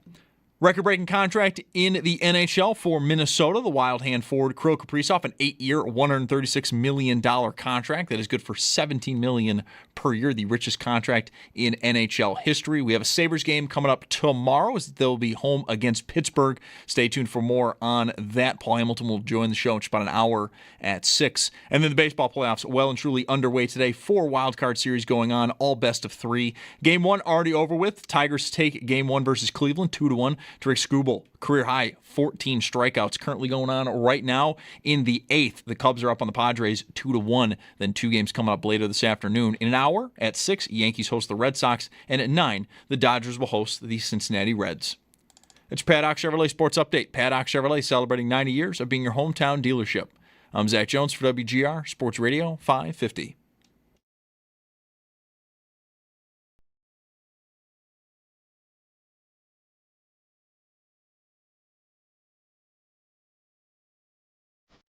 It's Mike Schopp and the Bulldog. How many bees is a swarm? Is 2 a swarm or 3, whatever? How many does it have to be? And like 7. It's Mike Schopp. How many times do you have to be stung to have been swarmed? And I was like, dude, I got swarmed. I got stung only once, but I was swarmed. And the Bulldog. You insist you were swarmed. There were bees, man, like plural, big, lots of S's. Lots of E's and S's. Bees. that was not bees. Fun. Right. That was not fun. On WGR. Hey, man, that kind of hurt. Sports Radio 550. Welcome to the show, Mitch with Wishnowsky. Another new punter. 3 in only a couple of months. One lasted a week. The second guy lasted 3. And here we are. Closing in on Spinal Tap drummer territory right. at punter. What's the most punters the Bills have ever had in the season? This will be 3. And I don't think 3. I don't think it's got. I'll bet it's not many more than 3. Interesting. Let's make it punters who were not also linemen or other position players, like in the 60s, because they might have had a lot of guys just punt randomly in those years. But like punter-only punters, yes. Yep. I can't. There's probably a year back in the, before we were on the air, although we've been doing this a long time now. They had where they went through a pile of punters. They had a year or two in the Donahoe years where they had 2 or more field goal kickers. Yep. But then it was Brian Moorman, and that was just it for 15 years? Punting-wise, yes, that's right. As punters? Yes. Well, we're in a year where. Wait a second. Bass did not make it to the regular season. They brought Prater in before the opener. That's right. He made the kick against Baltimore. That's right. Bass made it to one preseason game, the final preseason game. Then he went away. Punters since COVID. Bojorquez, Matt Hawk, Martin for 3 years, Robbins for 1 game, Ravens, Cameron Johnston for 3 games, and now Mitch Wishnowsky. Right. That's tough for me. I got to get used to that one. Wishnowsky. Wisnowski. Piece of cake. I'm so smooth. Yeah. Here's Zach with us. Hi, Zach. I got practice. Hi, guys. Just real quick on Diggs while we're talking about it. I find it foolish of people wanting to boo him, honestly. I almost think it's almost a sign of insecurity, not to look into it too deeply. But for me, maybe the most fun I've ever had watching this team operate, more specifically the offense, was when he was a big part of it, certainly. So, as far as I go, I certainly will not boo him, and I don't think I ever would. I'm very thankful for the contributions that he made here. I wish it would have worked out in the end, but I think that team was just so awesome. I remember it very fondly. So, yeah. I'm not going to applaud him, but I certainly won't boo him when he walks out. That's for sure. Yeah, I don't know about the insecurity thing. I mean, it's just bored, fun. I mean, he's on the other team now. Like, it's not that complicated. He left here under cloudy circumstances, right? I mean, I don't know, maybe fans have got their own theories about it. If they don't, they just accept that he didn't want to be here anymore, so the Bills sent him on his way. I think that was more. I think if he had wanted to be here still, like if they didn't feel like they needed to divest themselves of him because of his not wanting it, I don't think they would have gone for $31 million in dead money in a contention window. I think they would have tried to put their heads down and get through it and hope that he would have a better season than he had a finish to the previous season. So, I don't know about that. If the premise is right that he didn't like us anymore, that's reason enough in sports to boo somebody. I mean, I said what I said earlier about him. Like, I think he was great for the whole production here, and I have no ill will. And I'm kind of glad they got out when they did. I wasn't at the time, but I am now looking back at it, and that would mitigate my feelings toward the whole situation. Like, I'm not mad that he wanted to leave because I'm frankly kind of glad he did at the time he did. So. But you don't have to think it through. Most people don't think it through that much. It's just you're on the wrong team now. And it happens to be that team, by the way. I mean, I don't know. We never got to see him in a Houston Texans uniform come here. He played against the Bills last year, and they beat the Bills. But that wasn't in our place. And I don't know if that would have been different because Houston's not what New England is. New England is, monolithic in our history here. They are a problem for us. Well, you're right, but they're also not. Fans are not going to boo Ramondre Stevenson. No, that's right. Just because he plays for the Patriots. I think, I don't know, we don't have to go long on this because there's really, I'm not sure there's an answer. But I think the Bills Diggs thing was pretty mutual. He might have wanted to leave, and that might have been true for a while, but they were also ready to be done with him. And I think that's maybe everybody. I think McDermott was. I want to feel like this doesn't happen if he would have fought it. Maybe if, like, any of the principals, McDermott, Allen, is there anyone else? Like, if anybody would have fought it, maybe he's still around. And if Diggs isn't 100%, I got to go, maybe he's more just like, I just want to get paid and play and win, Like, he could have won here. He did win here a lot. Then maybe it doesn't happen. But we saw when he was on the team and they changed offensive coordinators that Joe Brady all but turned his back on Diggs. He had no interest in an offense that was revolving around Diggs. Like, that just ended all the way through the playoffs to the point where Diggs is running open with 3 points down, 2 minutes left in the red zone against Kansas City, and Allen just didn't care. He had to throw to the end zone. Like, it was far from anymore being about Diggs. That was true in earlier playoffs too, but like as it was growing old, he was just another guy. And then you had, put the hands out, the last drive, that same drive against the Chiefs, 0 for 3 on passes to Diggs, 6 for 6 to passes on passes to everyone else. So what I didn't appreciate well enough from the end of that game to the time he was traded was the thinking that the Bills were ready to move on. Because I looked at it more like they couldn't move on. That's right. That's why I said it that way. I think they may have wanted to. I just don't think they would have if he wasn't open to it. So that is a little. I guess I am backing up a bit there in agreeing to that. But I think him not wanting to do it anymore here is the impetus. I think if he's like, come on, we'll do it. Like I'm in. I'm all in. I don't think they eat $31 million in a contention window. I think they try to hope that he's going to catch 90 balls again for them, which would have been down from the 100 or whatever they were used to. But I think they would have kept going. That's just my opinion. Do they draft Coleman? I hope so. Yeah. I mean, I think I wanted them to draft as soon as Diggs got here. I wanted them to draft another guy. But they didn't. Right? They never. So I'm always, yeah, he was at the height of his powers, and I was like, get another guy in here to sort of be behind him. Gabe Davis ain't it. You need another guy so that you have a king when he's no longer king. Me too, but they didn't. Right. And if Diggs isn't traded, which you say is what would have happened had he not well enough wanted to leave. Maybe they don't. Yeah. Like, I don't know, not really the same thing, but if I'm Brian Thomas, I'm waking up to Trevor Lawrence, Travis Hunter dance-a-thon commercials, and like, what happened to me? And Diggs would be that type. Like, he needed to be the alpha. And if you bring in, whether it's Keon Coleman or someone else with your first draft pick, like, he could have been put off by that, right? Like, that's, yeah, I suppose, maybe something the Bills would have expected if it went that far. I don't know. You know the ad I'm talking about with. Yes. I don't know what it's for. Yeah, I don't either. But I make a point to not know what ads are for. I've seen the ad. Even as somebody, I am also a guy who refuses to let my moderate to severe plaque psoriasis define me. But still, like, I usually don't know what ads are for. Mm-hmm. I admire that about you.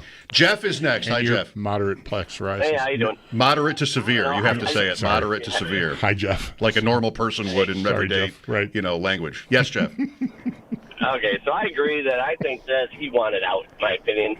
For whatever reason. We heard his brother talking that trash. Rumors start from all over. I mean, if I was going to boo someone, I'd boo his brother if they came here and he was playing. But when it came to Diggs, I think he wanted out.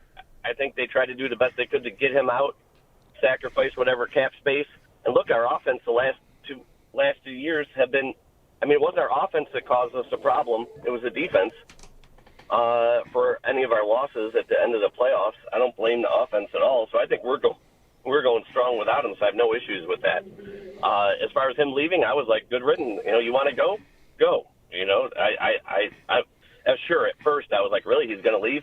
But to me, that whole season prior, I thought there was an issue with him and Josh. And then he drops some balls. He talks all this thing like he wants to be number one, and he has to get the ball, and you could see him complaining. But then when those couple big throws were down there, he dropped it. He didn't make the plays. So I was like, maybe he's a little bit older. Maybe we need to kind of move on. I was fine with it. So that's where I'm at. All right. I'm not booing him, though. But okay. Yeah, like last summer, before we knew what the next 18 months would hold, I would say more of the fan sentiment was worried. Like, without him, like, this is the whole wide receiver train, if I may, point is like, all right, now what? Diggs and Davis go at the same time. Like, all right, now what? And what did the Bills do? They shoved it in the faces of anybody sort of that mind, with Mac Hollins leading the team in receiving touchdowns and an MVP year for their quarterback. Like, come on. And a franchise record in points. Just like, we'll show you who we don't need. But I would say, there are maybe lots of fans like Jeff who are like, yeah, I never really was worried about it. But I think most people that I talked to last year were worried about it. And then the season went along, much like this one is so far, and it's really hard to sound like you're a sane person if you sound like you're worried about anything. I mean, they seem impervious to normal problems, injuries, turnover luck, close games, division rivalries. Like, the Bills just seem to have reached a point where they are immune from any sort of normal plaque psoriasis things that just sort of come into your life and become something you need a special drug for. They just do. I'll stop. I'll drop that. But like, they just seem again, impervious to any sort of normal problems. You did skip moderate to severe. Moderate to severe. Can you believe the drug ads? There's literally a guy who says that line. I refuse to let moderate to severe plaque psoriasis define me. What are you? Benjamin Franklin? What kind of a sentence is that? What kind of orating is that? Moderate to severe, you would say, in normal life? All right. They probably help pay us. Yeah. I don't know. They They pay everybody. They all do. Yeah, I don't know. Do I need to give the speech again about how the Bills had the ball the last 2 years when they lost in the playoffs Yes. on offense? Do I need to give that You speech do. again? Because You do. Now, one of those years, Diggs is on the field, okay? So, I mean, whatever. But, I'm sorry. I know. 9 yards of play. A.J. Klein. Like, I know it all. But if I've got the ball at midfield or better around the 2-minute warning, needing a touchdown to win with that guy playing quarterback, I got to make sure I got enough people around him to make that happen for him. Because that is probably, if I'm going to beat Kansas City one of these friggin' years, it's going to come down to that. All right, McDermott's defense is not going to shut down the Chiefs. You're not going to beat them 15-12. Okay, you're going to need a touchdown late to win the game and go to the Super Bowl. And maybe you need the same thing in the Super Bowl. And last year I got Amari Cooper, who never played again in the league, catching the second to last pass of the year and getting caught from behind and tripped. So I could use another guy. I'm sorry. Like that, you're right. It is choo. It is the wide receiver train conversation, and that is why. It irks me to no end that does not mean McDermott gets a free ride or something. But man, if I'm the coach of the team and I've got that guy at quarterback and I've got the ball in that situation, I love my chances. I always will. I think I'm going to win. And they haven't. You know what you're saying and here? I think the receiver talent is baked into that. Sorry. I think you know what you're saying here that really is important. It's not what happened already. It's what could happen next time, this year, right? Like, do you think that they've fixed that? No. Well, I think we are going to be, I plugged in my headphones 2 minutes before Brownie and Steve Tasker were done today. And I heard Steve say something about, well, this matchup, maybe it's a chance for them to air it out and get the downfield passing game going. We're going to be saying that all year, I think. They're too good. They don't need it, so we're not seeing it. And when they need it, will they have it?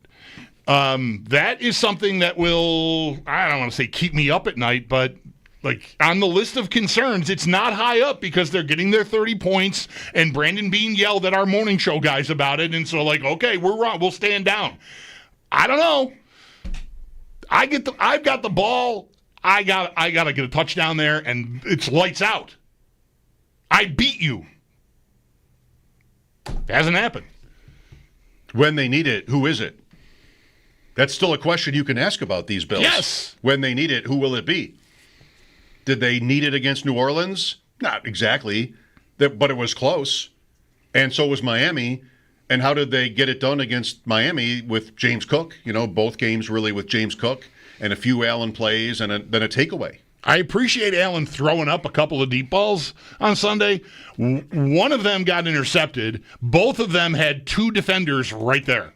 There's no separation. There's no like he underthrew it and the defender's right there, like in stride with the receiver.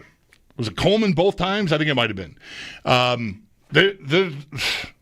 They don't have that piece. They still don't.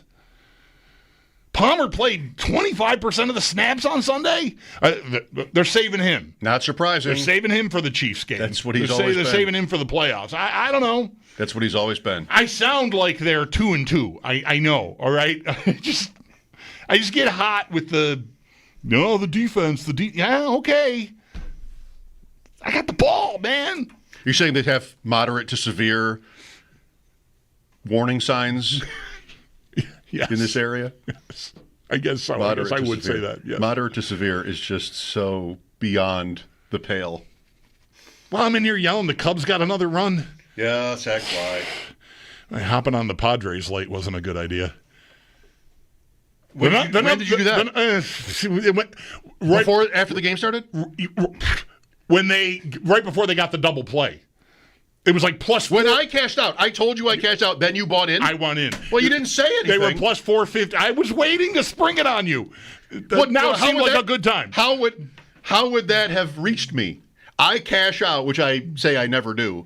When the Padres are down a run and there's 2 on, and I literally tell you I'm doing it, at that moment you decide to bet them and not say anything?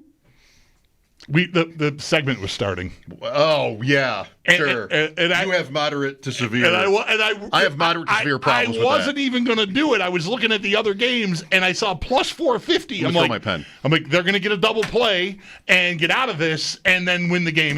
And they got the double play, which was great, but they given up another run. I still have them, and now I don't even know if I want it. Yeah. Because of that move. That is a certain kind of move right there. What, you're offended that I bet them because you cashed out? I'm not offended that you bet them because I cashed out. I'm a little bit offended that you didn't say you were doing it. Like you could have just in a friendly way said, "Okay, let me just I'll jump in." Like, "Okay, maybe you'll be wrong here," but you didn't. You kept it from me. It was spur of the moment, and we were talking. I was waiting for them to come back and then tell you I got on it. That's weird. Yeah. I don't know. I think it's weird, but all right. Well, I'm sorry I hurt your feelings. But that makes it even worse because that's what you say when you don't really mean it. Sorry. Because I don't really mean it. Because I don't think I owe you a damn thing. See, I'm sorry if I hurt don't your owe feeling, you anything. Is how you say I was it in if an you don't app mean and it. I bet them, and that's my private business. I decided to share it with you right it's now. It's like the guy, the car guy who was all mad last week, and he's like, "You should listen to me," and that's so dumb because I have been literally listening to the whole thing. All right, this is a good time for a break. Let me just splash some water on my face. Maybe the Padres will come back. I guess I want them to. 803-0550, Mike Schopp and the Bulldog, WGR.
Off day today for the Buffalo Bills. They'll go back to work tomorrow. We'll get our first injury report as well as the Bills get ready to take on the New England Patriots at home for Sunday Night Football. Not an entirely quiet day, though, at One Bills Drive. The team did make a change at punter. Cameron Johnston is going to IR due to that leg injury he suffered over the weekend, and the team has signed Mitch Wishnowsky. Wishnowsky did spend the first 6 seasons of his NFL career with the San Francisco 49ers.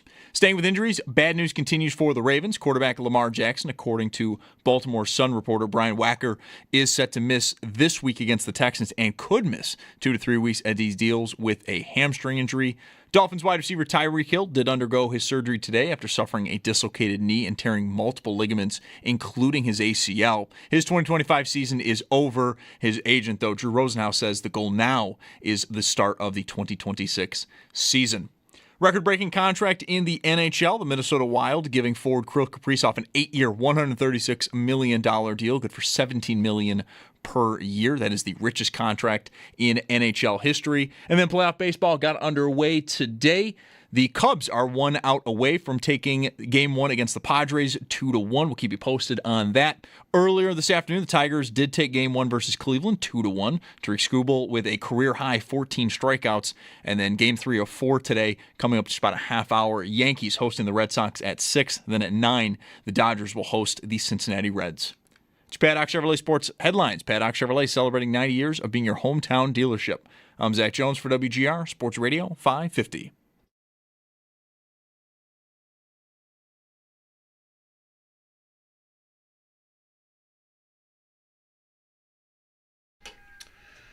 Welcome back. Such a fun time of year for sports fans with, if you like everything, you got everything pretty much. Ryder Cup ended, maybe a bit of a letdown, although there was a lot of action. The Grand Slam of curling, that came and went. 2 Canadian champions there, Dunstone and Homan. Great to see. And, of course, the NFL is on that list. Baseball is somewhere on that list. NHL's coming. A week from tonight is the beginning of the regular season. Right. Sabres open, Thursday? Rangers? Yeah, it is the 9th, yes.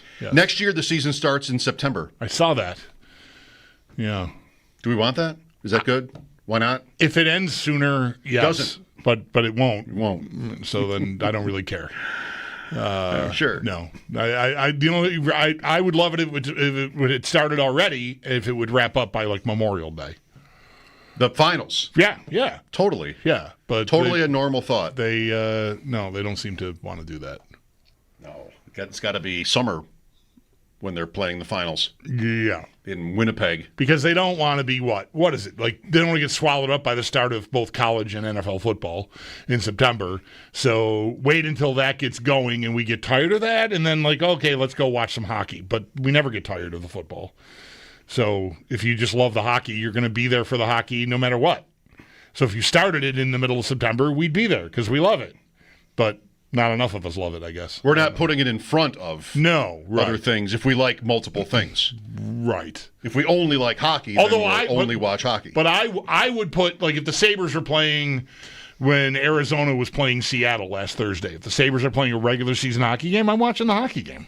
Is that right? Yeah, 100 times out of 100. The opener or any Sabres game? Any Sabres regular season game, yeah. Oh, wow. Yeah, that's my team. So next Thursday night, when they open, the football game is dead to me until 9:30 or so. Eagles at Giants. Not happening until the hockey's over. Yeah, 100%. Even with Al involved. I don't care if... I'm not going to disparage anyone. Doesn't matter to me who's there. Okay. And the matchup, I'm watching the Sabres. Eagles-Giants is not the best. No, but if it was Eagles... Bills. Cowboys, Eagles, 49ers, whatever, a juicy NFC matchup. Bills, that's different. Yeah. But yeah, sure. Eagles against anyone but Bills, hockey game wins for me. This Thursday is Niners at Rams. Sunday night is us, New England at Buffalo. Monday night is Kansas City at Jacksonville. Next week, primetime, Thursday night, Philadelphia at the Giants. Sunday night, Detroit at Kansas City. Then Monday in week 6 is us again. Bills, Falcons, and also Chicago at Washington. Another doubleheader. Oh my God! Last night, just the first game guys. That was a struggle. Yes. Louis Riddick will say the word football 500 times on one broadcast. I mean, think of all the ways you could say it. Mm-hmm. Football team, football game, the football. He will say it hundreds of times in a game. Somebody just sort of get a hold of him. There's no confusion about what sport this is that we're watching. You really don't need to almost ever use that word. But that's just me. I'm not in the booth. Mike is next. Hi, Mike. Hey, guys. How are you? Good. Thanks, Mike. Good. Bulldog, I wanted to touch on something you said a little while ago. Basically, your trepidation with the pass game needing to be there if and when it comes down to it. And normally I would agree with you. Like, definitely last year I was really worried about that. But this year, I mean, one, the league I think is different than it has been the past few years, definitely earlier in Allen's career. And then two, the only game they've really been challenged at all was Baltimore. And I mean, I would say they passed with flying colors in that instance. So, there's not a lot to talk about maybe. It's kind of a boring regular season this year because it's all about the playoffs, I think. But I don't know. I mean, other than the defense, like, I feel like, the offenses, they look good, and you really can't be – there's not a lot to criticize with how they're scoring, no matter how they're doing it, Yeah, I hear you. And look, yeah, I said after that game they got forced at gunpoint to throw the ball downfield, and it worked. And, credit to them. I just don't know. I'm going to need to see more of it. I mean, I think looking at the last two games, I think I've got opportunities where Allen is looking down the field and he's getting scared off it.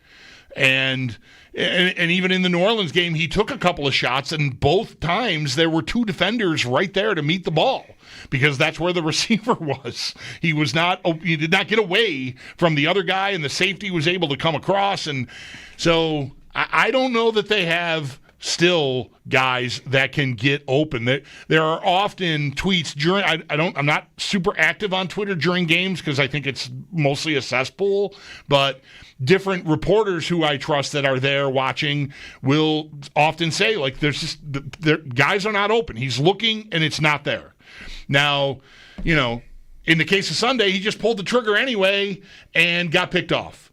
So you don't want that. But what you want is to be able to hit on those plays when they're open. And New Orleans was not a team that should have been able to shut you down in that department. But, again, did they need it? No, but they took a couple shots just to take them maybe. I don't know. I'm just not convinced. The Baltimore game does not convince me they have enough in that area. And I'm still scarred by last year. Because this year's lineup is not that drastically different than last year's, and in the end, they didn't have enough. I said it earlier, like it's Amari Cooper getting caught from behind on third down. The fourth down play is just a wing and a prayer, but still caught from behind on a play where there are 0 air yards. Right, like not even down. They didn't even reach the point where they wanted to use him or thought they could use him down the field. That's probably a combination of how they wanted to play and usually did play with or without him, and they're realizing that there was no there. He didn't have it. Right. But that will. This is an interesting day because I think it's funny too. On the heels of yesterday, when we start the week and you're like, we're not going to make it to January, and today you sound like you're not going to make it to January. I know. Right? They could win every week the way they play and the way they win. I mean, Allen's the heavy favorite for the MVP. He's looking good to win back-to-back MVP awards. Their defense is getting away with it. Their defense has got like 6 potentially impact players who are not available right now that could make all the difference. Yet, we could get to January and not really feel that great about this. And the best thing that will, feel good about is, hopefully that they only have to play 2 games instead of 3, and will not be injured because they'll have been the one. In part because of it, right? Yeah, right. I'm glad you said that about how we let off yesterday, because I know, like I have hope enough self-awareness to realize like how I'm sounding. It's just the defense is the problem. Always sets me off because I just feel like I need to constantly at least not set the record straight. It's just my you can be on either side of that if you want, but the overwhelming sentiment I hear, because I think we want to blame the coach who blew the 13 seconds game for everything that happens, and we love the player. We have his jersey. We don't have Sean McDermott jerseys, so I've got Josh Allen with the ball in his hands, and it doesn't come through, and I'm not blaming him necessarily as much as I'm saying they don't have enough to get that done when they need it. And that's on them. That's not necessarily on Josh. He can work with who he's got. But I'm just not comfortable that there's enough there. If there's a thing to worry about for me, because everybody's going to have their thing, right? It's the 4-0. What are we going to do? Just stare at each other for 3 months here? Yes. My thing is going to be that. Do I have enough there? When I need it, when I need to call on it, I need a play, do I have a dude that's going to make that happen? Or is Josh just going to have to run for it? Which, Godspeed. I hope that works. Yeah, I feel like that is definitely what's going to happen. So maybe you don't worry as much because we know what's going to happen. Right. And maybe they'll win. Anyway, I think this is, I can't say like a critical game, because everybody that talks football tells you like that whatever is happening right now is super important. It can't all be super important. In fact, that's kind of what the word means, is like it's more meaningful than most other things. But I do like New England in general. I like their team. I like what it looks like is happening there. And they don't have anything to lose here. No. Miami had, oh my God, is it going to blow up? Coach fired? I mean, what? Yeah. Can we never beat this team? New England doesn't say that. New England does beat the Bills. Like, they have wins against the Bills. They have close games. They've won here. Like, that's – how many games in a row has it been where the Bills were, like, in tough against the Patriots? It's a few. And that I know that includes Week 18, but, leave that out. The home game last year was tight. They lost their, 2 years ago? Like, with Mac Jones – this has been a tough game for them. Not the playoff game, I guess. No. But maybe since then. Right. And not for nothing. Sorry. I just feel like maybe not the Bills probably you'd like to think. But I think maybe now with what's happened so far, it all kind of feels over already. Right. Well, that's what I'm waiting to say here is they're 3-2, you're 4-1. Right. It's very much on. I mean, it's yeah. I mean, you're going to be watching their score next week. If they somehow come in here and beat the Bills, somehow makes it sound like it's like they're pushing a rock up a hill. I mean, whatever. They could win the game, and it's 3-2 and 4-1. Their next 3: Saints, Titans, Browns. Right, as opposed to 5-0 and 2-3. That's a big with the tiebreaker, like that, or at least the leg up on the tiebreaker, and you're going to play them again. But still, like that's a big difference. Jets twice, Bengals, Giants, whatever Baltimore is, Miami again. I still like the Patriots to get to 10 wins. Mike Schopp and the Bulldog here. We'll be right back. This is WGR.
the street last night.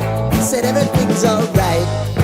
Roller coaster, make it through the day upright. It seems your meal ticket is gone, but life goes on. I could never imagine something better. Yeah, right. Now you're cooking on high heat in the middle of the street. Roller coaster, take me to a better time. Let's go. All sing your high line with the roller coaster of life. Yeah. It's time to all choose your timeline on the roller coaster of life. Just sitting in here trying to guess at why the subjects that are on the right side of the screen on Pardon the Interruption are there. Like Andrechuk is on the board. Like birthday? I think it's his birthday. I think I saw something on Twitter. Birthday. Like Angels. I'm like, the managers. They had one guy was sick, another guy was in his place, and neither of them are coming back. Just enjoying the rundown. I haven't looked at this show in years and years and years. But well, exactly. I flipped over to ESPN because the Yankee-Red Sox game is starting in 10 minutes or thereabouts. It's only on because we're in between baseball. Yes. That's why that's this right. is on in here. It's never on in here. I assumed nothing against. I assumed ABC was going right back to General Hospital after their baseball game ended. I think Kornheiser is great, but I never watched the show. Neither of them look that much. Neither of them, Wilbon and Kornheiser. To me, I was struck by how neither of them looks as much older as they should. For as long as the show has been on the air, they know the trick. There's a trick. They looked old to begin with. Well, makeup almost. I've had this theory for many years. I've even adopted it. Bald and gray. If you get there young, you don't age. Well, you look the same as 20 years ago. That's right. I was bald 20 years ago, and I'm still bald, and I do look the same. I might have a few more wrinkles. I might have different little tinges of gray in my eyebrows. But you're right. I do. You have not seen me lose my hair. Right. And gray, I would have been, I think, fully gray by 30. But I hit it through like 05 or so. When I got married in 04, I didn't want to be gray and single.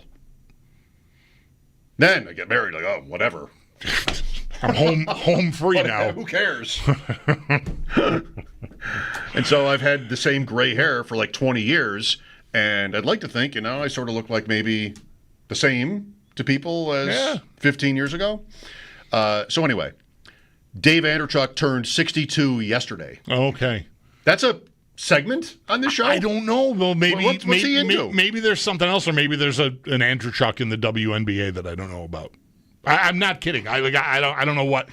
I see Andrechuk on the screen. I just assume it's got to be Dave Andrechuk, but it's a pretty distinctive name. But I don't know if there's some other Andrechuk out there in the sports world that these guys would be talking about. Let's see what happens after the commercial. There's a commercial here. I want to see. I don't care. I need to know how it turns out. Name all his teams. Oh my gosh. You want the number? Sure. 6. You'll get it. Okay. Buffalo, Toronto. Buffalo only one time? I mean, he was here twice. Does that count twice? Buffalo's one. Buffalo, Toronto, Tampa, Boston, Colorado. I don't know the last one. So I want a Buffalo twice. Those other ones are all right, correct? Yes. I have had one that I remember. I don't know if he was ever on the air. This was a conversation we had in the locker room when he was playing for the Sabres. One conversation ever with Dave Andrechuk that I remember. And I probably was just looking for a topic that would seem friendly to him, because I probably was like intimidated. I mean, he's a guy I watched as a kid. So I wasn't, this was not investigative journalism. This was just like me using my press pass to have a conversation with Dave Andrechuk. And I asked him about what it was like to play for the Devils. 4 years. Wow. In the 90s for Jersey and Lemaire. And remember him talking all very favorably Like, either he meant it or he was talking to someone he didn't know. Or both. He definitely was talking to somebody he didn't know. And he just talked very positively about his experience in Jersey in this one-on-one conversation that he and I had. Sabres, Leafs, traded to the Leafs. Big trade. Right. We're stealing PTI's thunder right now, clearly. Devils, Bruins, Avalanche for 14 games. Back here, and then Tampa. Won the Cup in Tampa. Hall of Fame. Yipper. They ought to put him in that Buffalo Sports Hall of Fame. He's not in that already? He's got to be in that. He's got to be in that. He's got to be in that. Yeah. Everybody's in that. He's got to be in that. There's no chance. He's got to be in that. He went in that thing 20 years ago, probably. You've got Paul coming up. First coach fired odds in hockey. Where does Lindy rank? I saw these today. Ooh. Oh, there it is. There it is. Happy 62nd birthday, Dave Andrechuk. Yeah. Look, he's playing for the Sabres in this. Yeah, nice. This reel. ESPN carries hockey again, so maybe that's, I don't know, it maybe a slow day. I don't know. The baseball players are on. I can't believe Dave Andrechuk's 62nd birthday made the cut on PTI. Good for him. I hope he knows. I hope he's happy. I hope he knows. Lindy is third. Fifth. Okay. The Nashville coach is number 1. Brunette. Okay, Andrew Brunette. And then Patrick Waugh. I have to get to know who the coaches are again. So you can hate them, like in football? I like to know. It's like I feel uncomfortable if a game starts and they show the opposing bench and I think I didn't know that guy. I didn't know that guy. Lindy's not getting fired. No. He could quit, or it'll be after the season. There's no way they're firing him, right? They're going to have too good a serious team. They're going to have too good a season to fire him. Well, that's good too. That'd be great. But, they're not really. Anyway. Paul coming up. I'm going to jump. You figure this out with Paul. Mike Schopp and the Bulldog, WGR.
Off day today for the Buffalo Bills. They'll get back to work tomorrow afternoon. We'll get our first injury reports of the week as well as the Bills get ready to host the New England Patriots for Sunday Night Football.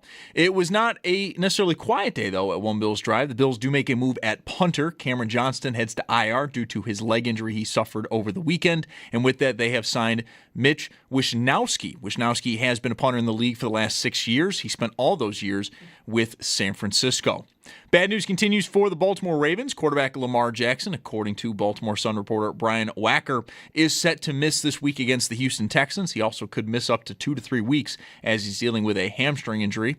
Dolphins wide receiver Tyreek Hill underwent surgery today after suffering a dislocated knee and tearing multiple ligaments, including his ACL. The 2025 season, unsurprisingly, is done. However, his agent Drew Rosenhaus, after the operation, did say the goal now is to start healthy for the 2026 season.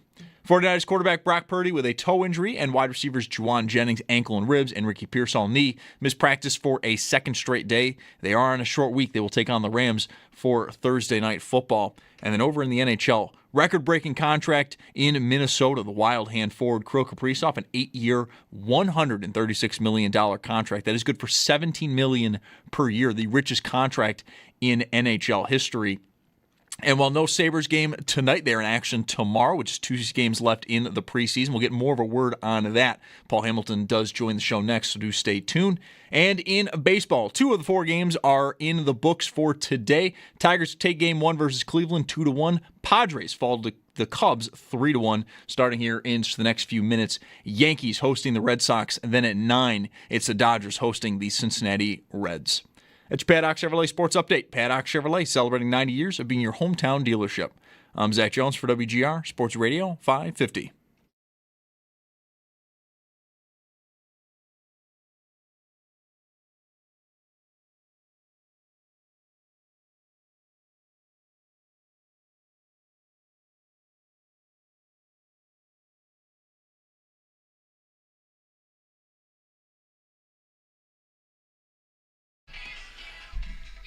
Sorry, I'm not that familiar with this open. This is the part where I start talking. this is okay. My mic had to split, so I'm stuck with Paul and his vacuum cleaner stories, I guess, is what I've got here.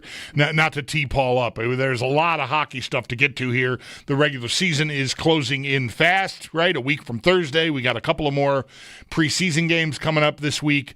Wednesday, home to Pittsburgh. Friday, in Pittsburgh against the Penguins. And then it's the Rangers on opening night.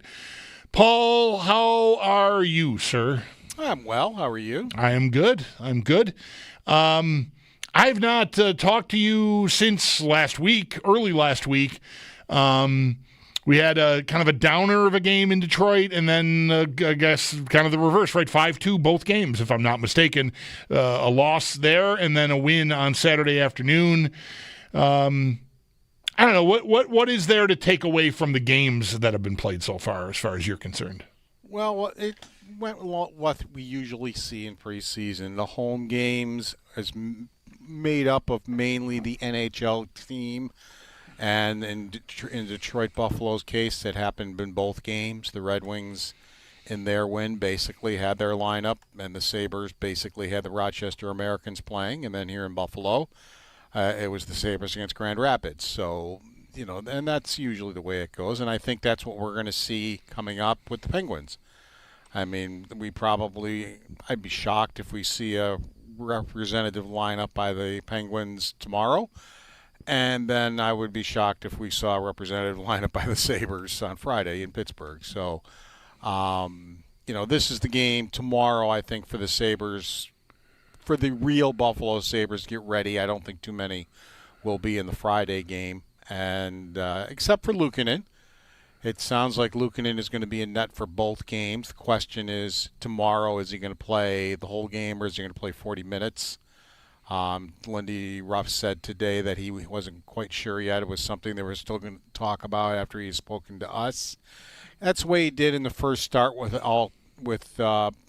goalies. Georgiev and Lyon played 2 periods, and then Levi took over, right? Right. In their first game, they played 40, and Levi played the final 20, and then in their second start, they played the whole game. So I bet that's probably what happens. I think you might see Luukkonen for 40 tomorrow, and then on Friday you might see him for the full 60. How has he looked to you in these practices since he's been back, Luukkonen? Fine. Yeah, no, doesn't look like he's struggling at all. Practicing fully, or as fully as you can when there's 3 goaltenders out there. And, he looks fine, says he's fine. 3 goalie thing there. It doesn't seem like there's any problem at all. Sorry, I'm muttering under my breath here. There's the 3 goalie thing again, Paul. What do you, I mean, they're not going to do this again, are they? Yeah, they are. They are? Have they said that? No, they are. I mean, what are they going to do?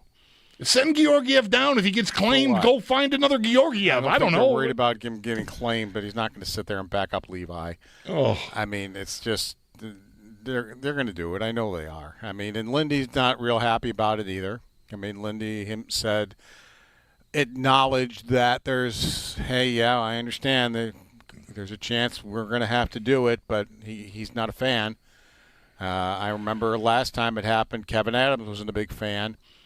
I don't know. I just don't understand. They should stop doing things they're not big fans of. Yeah, I don't understand why they didn't. Reimer signed a PTO with the Leafs. Right. Why didn't they sign Reimer to a PTO with the Sabres? I don't get it. He loved playing for the Sabres. He was so excited when the Sabres reclaimed him from Anaheim, even though that he claims that he didn't know that. He was rather surprised and put off when he was put on waivers. Still wanted to come back, liked playing here, liked the team. Got a lot of games near the end of the season. I suppose they might have asked him, and he might have said no. Or who knows? That would have been the way to go. Yeah, I mean, Toronto's where he started, right? I don't know if maybe his wife is from there. Who knows what could go into it? Or offer Gorgiev PTO, whatever. Yeah, I don't know. I don't know why you had to put yourself in this spot. I don't know why you had to put yourself in the spot unless they were more worried about. They had to have been more worried about Luukkonen than they let on. I just don't know why they put themselves in this spot. Well, and how do you get out of it? Well, who's going to take?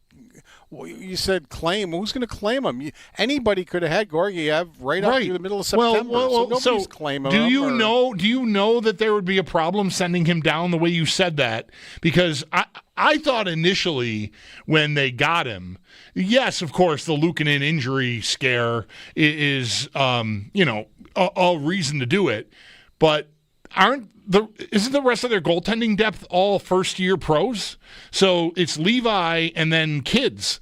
And I thought maybe Georgiev would be like a buffer for that in Rochester if needed. So I don't know. I don't even want to say, I don't even care if he likes it or not. Whatever. Send him down there.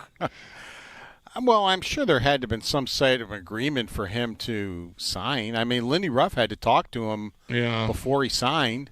They had a chat. I mean, Lindy Ruff was the assistant coach with the New York Rangers when he was there. Yeah. So, I mean, maybe promises were made or whatever the case. And you could go a couple of different ways there. I mean, I don't think you're going to be able to trade Georgiev. I suppose you possibly could be able to trade Lyon. No. But is it crazy that you might trade Luukkonen? I mean, you could look into that too if you wanted to, and go with the 2 veterans this year, if you'd like, because you did draft Lennon in the second round, saying he was the best goaltender to be drafted, and he's going to be your guy. Probably he or Retzlaff backing up Levi. He's in North America now. So, and if you if Kevin Adams is being straight up and he really believes that Levi is going to be a National Hockey League goaltender, is it crazy to think that you could make a trade for Luukkonen? I'm just so unhappy with this conversation right now. Now I'm not blaming you. Like, you're just telling me what I don't know. I jokingly said we were talking about first NHL coach to be fired odds, and I said Lindy, they're going to have too good a year for Lindy to get fired.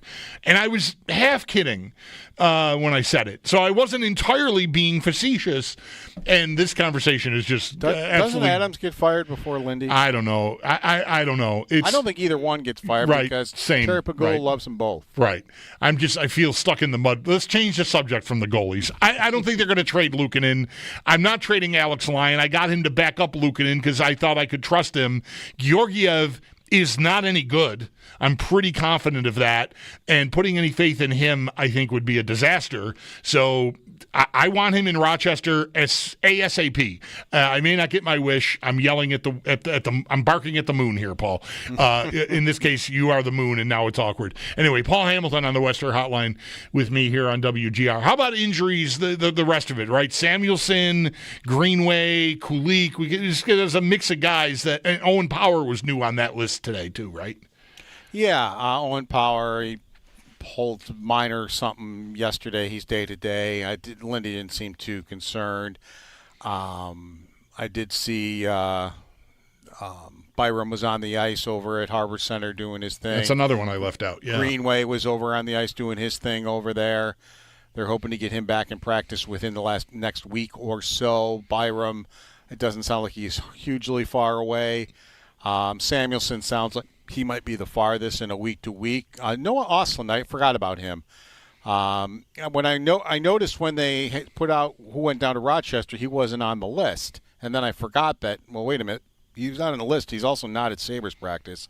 And he has a week-to-week injury also, but he was skating with Byram and those guys over there today. So when he's okay, I think he goes down to Rochester. I think that's just a housekeeping. Right. I'll mention it that he's not healthy and not in Rochester yet. And Kulik, I chatted with him today. He's fine. Okay. He practiced today. He's fine. He was just a couple of days that he was out, and he's back out there ready to go. As far as the D-Corps goes then, if we assume Byram and Power are back, thank you. Samuelson's longer term, so that's a no-go for opening night. What do my pairs look like without Samuelson? Like, who slides into that spot? Is that Ryan Johnson? He's still here, right? And Zach Jones went back to Rochester? Yeah, he cleared waivers. Okay. So he they didn't bring him back or anything, so he's still down there. Komarov is up here, and I think basically he's looked good in camp, and I think it's a reward for looking good because Lindy didn't want to have the odd guy. Let's have pairs. So he had a right-handed shooting defenseman.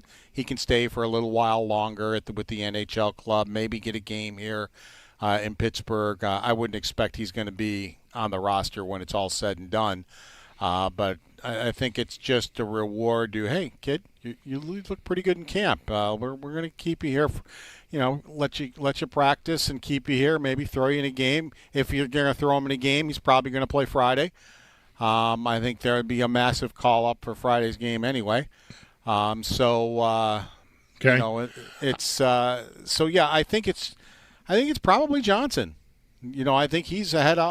He's the one that's been playing with Timmins in the last couple of practices, not Bryson. So, Lindy has talked about Johnson and how much he's improved and what he's been doing. So, I think he's bowled his way towards the roster. I mean, they've always said if a player shows up and he, acts like he's supposed to be on the team, Johnson has done that, and now he's practicing with the big group. He has not been practicing except the last 2 days, so they've kind of brought him up to the big group, and he's earned it, the way he's played and the way he's practiced. So, good for him. And, yeah, if the season were to start tomorrow, I think definitely.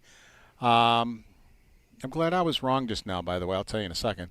I think definitely, he will get the call there. You thought Judge was going to strike out? Oh, yeah. Yeah, no, he singled I said, through good. Now I get to watch Judge play about as small as he could possibly play for the rest of two singles to left field to lead off the bottom of the first. The Red Sox went in order in the top of the first, and the Yanks have got runners on first and second with nobody out. Judge is in the postseason, Ben. Yep. I think your batting average is better than his in the postseason. Paul, I don't have a batting average because I'm not a baseball player. So how have Power and Kesselring looked together to you when you've had a chance to see them in these couple of games they played together? Pretty good. I mean, Power still, there was a goal scored with him. Basically, I suppose it was better coverage than I've seen. I mean, he was with the guy. They were actually touching, but he didn't tie him up enough to prevent the goal. I'm like, okay, no, I'm not happy with that. That's not good enough. So that. But as far as the two of them playing together, the first time they were together, I don't even think they were in the defensive zone. I mean, they played really, really well in that game. And they basically, every time they were on the ice, they were in the offensive zone. Because I remember thinking, when I was writing my article after the game to talk about it, it's like, I really can't talk about their breakouts because they really didn't have to break the puck out. They weren't in their own zone all that much. Yeah. So I think it's gone fairly well. It's tough with the preseason, again, because of the competition. When they're together and playing with the regular Sabres, they're not playing the regular other team.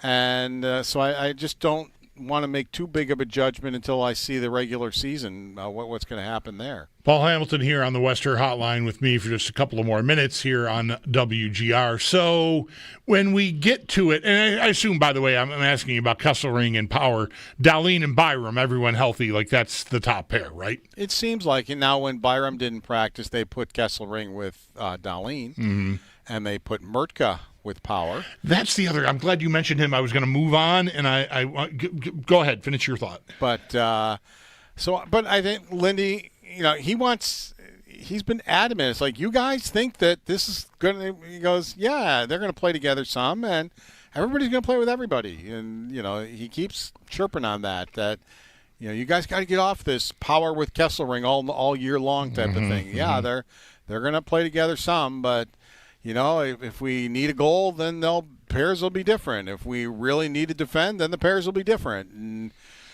so he's been kind of on that. And then, as I said, he put Dahlin with Kesselring once Byram wasn't out there. Is there any chance here at this point, in your opinion, that Murtka sees a regular season game or two? Or is he just going to go back? They're just riding him out through the preseason here. They could. They might want to expose him to that. I think, as I recall, I haven't looked it up. I believe the last one to do that was Reinhart, and I think he got 8 games. And then I remember him getting sent down, and I remember Tim Murray saying Reinhart was in his office crying that he was being sent to junior after. So that I think that might have been the last time they've gone that route of letting somebody play before they go to junior. So they might give him that opportunity, but he's a right-handed shooting defenseman, and I think they're pretty staunch on it's going to be Dahlin. The right side is going to be Dahlin, Kesselring, and Timmins.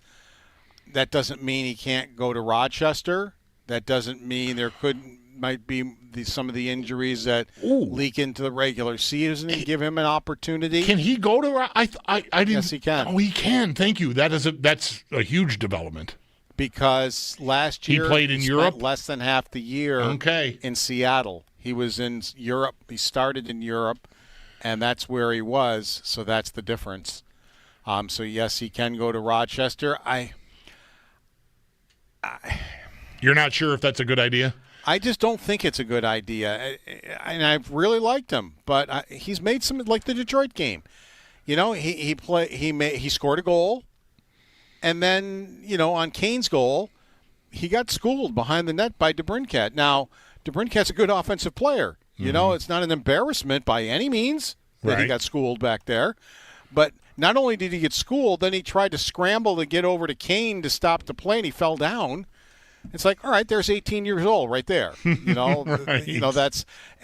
But there have been a lot of good plays too, but there have been a lot of 18-year-old plays, and I just think I just think he'd be better served in Seattle, playing a lot, probably over 25 minutes a game in all situations, probably in dominating fashion.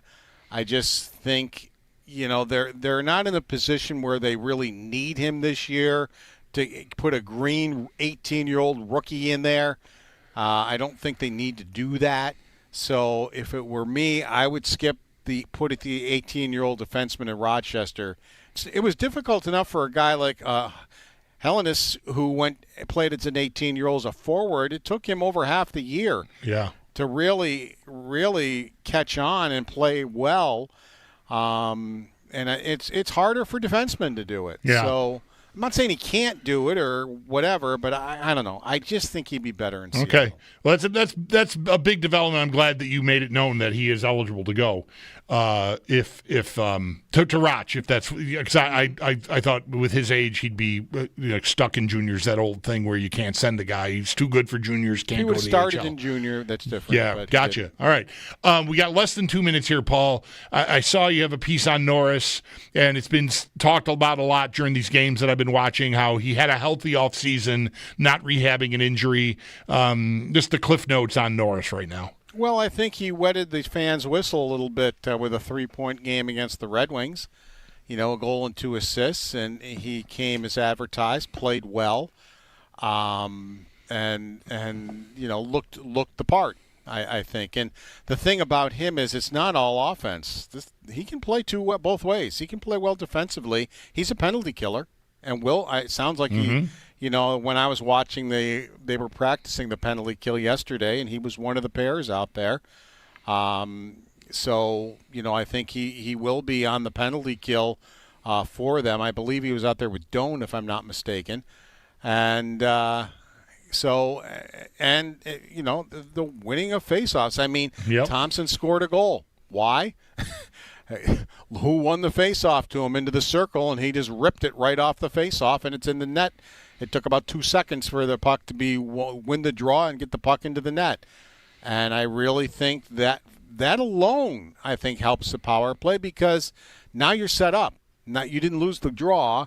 It goes down. Well, the Sabres sometimes have trouble getting the puck into the other end, and then we got stopped at the blue line. We got to retreat again. Stopped at the blue line. Well, you just killed a minute and a half of your power play because you didn't win the face-off.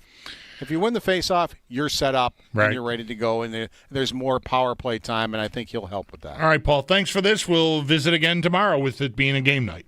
Okay. All right, that's our Paul Hamilton on the Western Hotline. His appearances here on WGR brought to you by Equitable Advisors. Planning for your future is about more than just money. Let Equitable be your guide. And by Relax Honda. Relax, we got this. We will take a time out here, get you our Tuesday visit with our buddy Ross Tucker right after this. I'm the Bulldog, and this is WGR.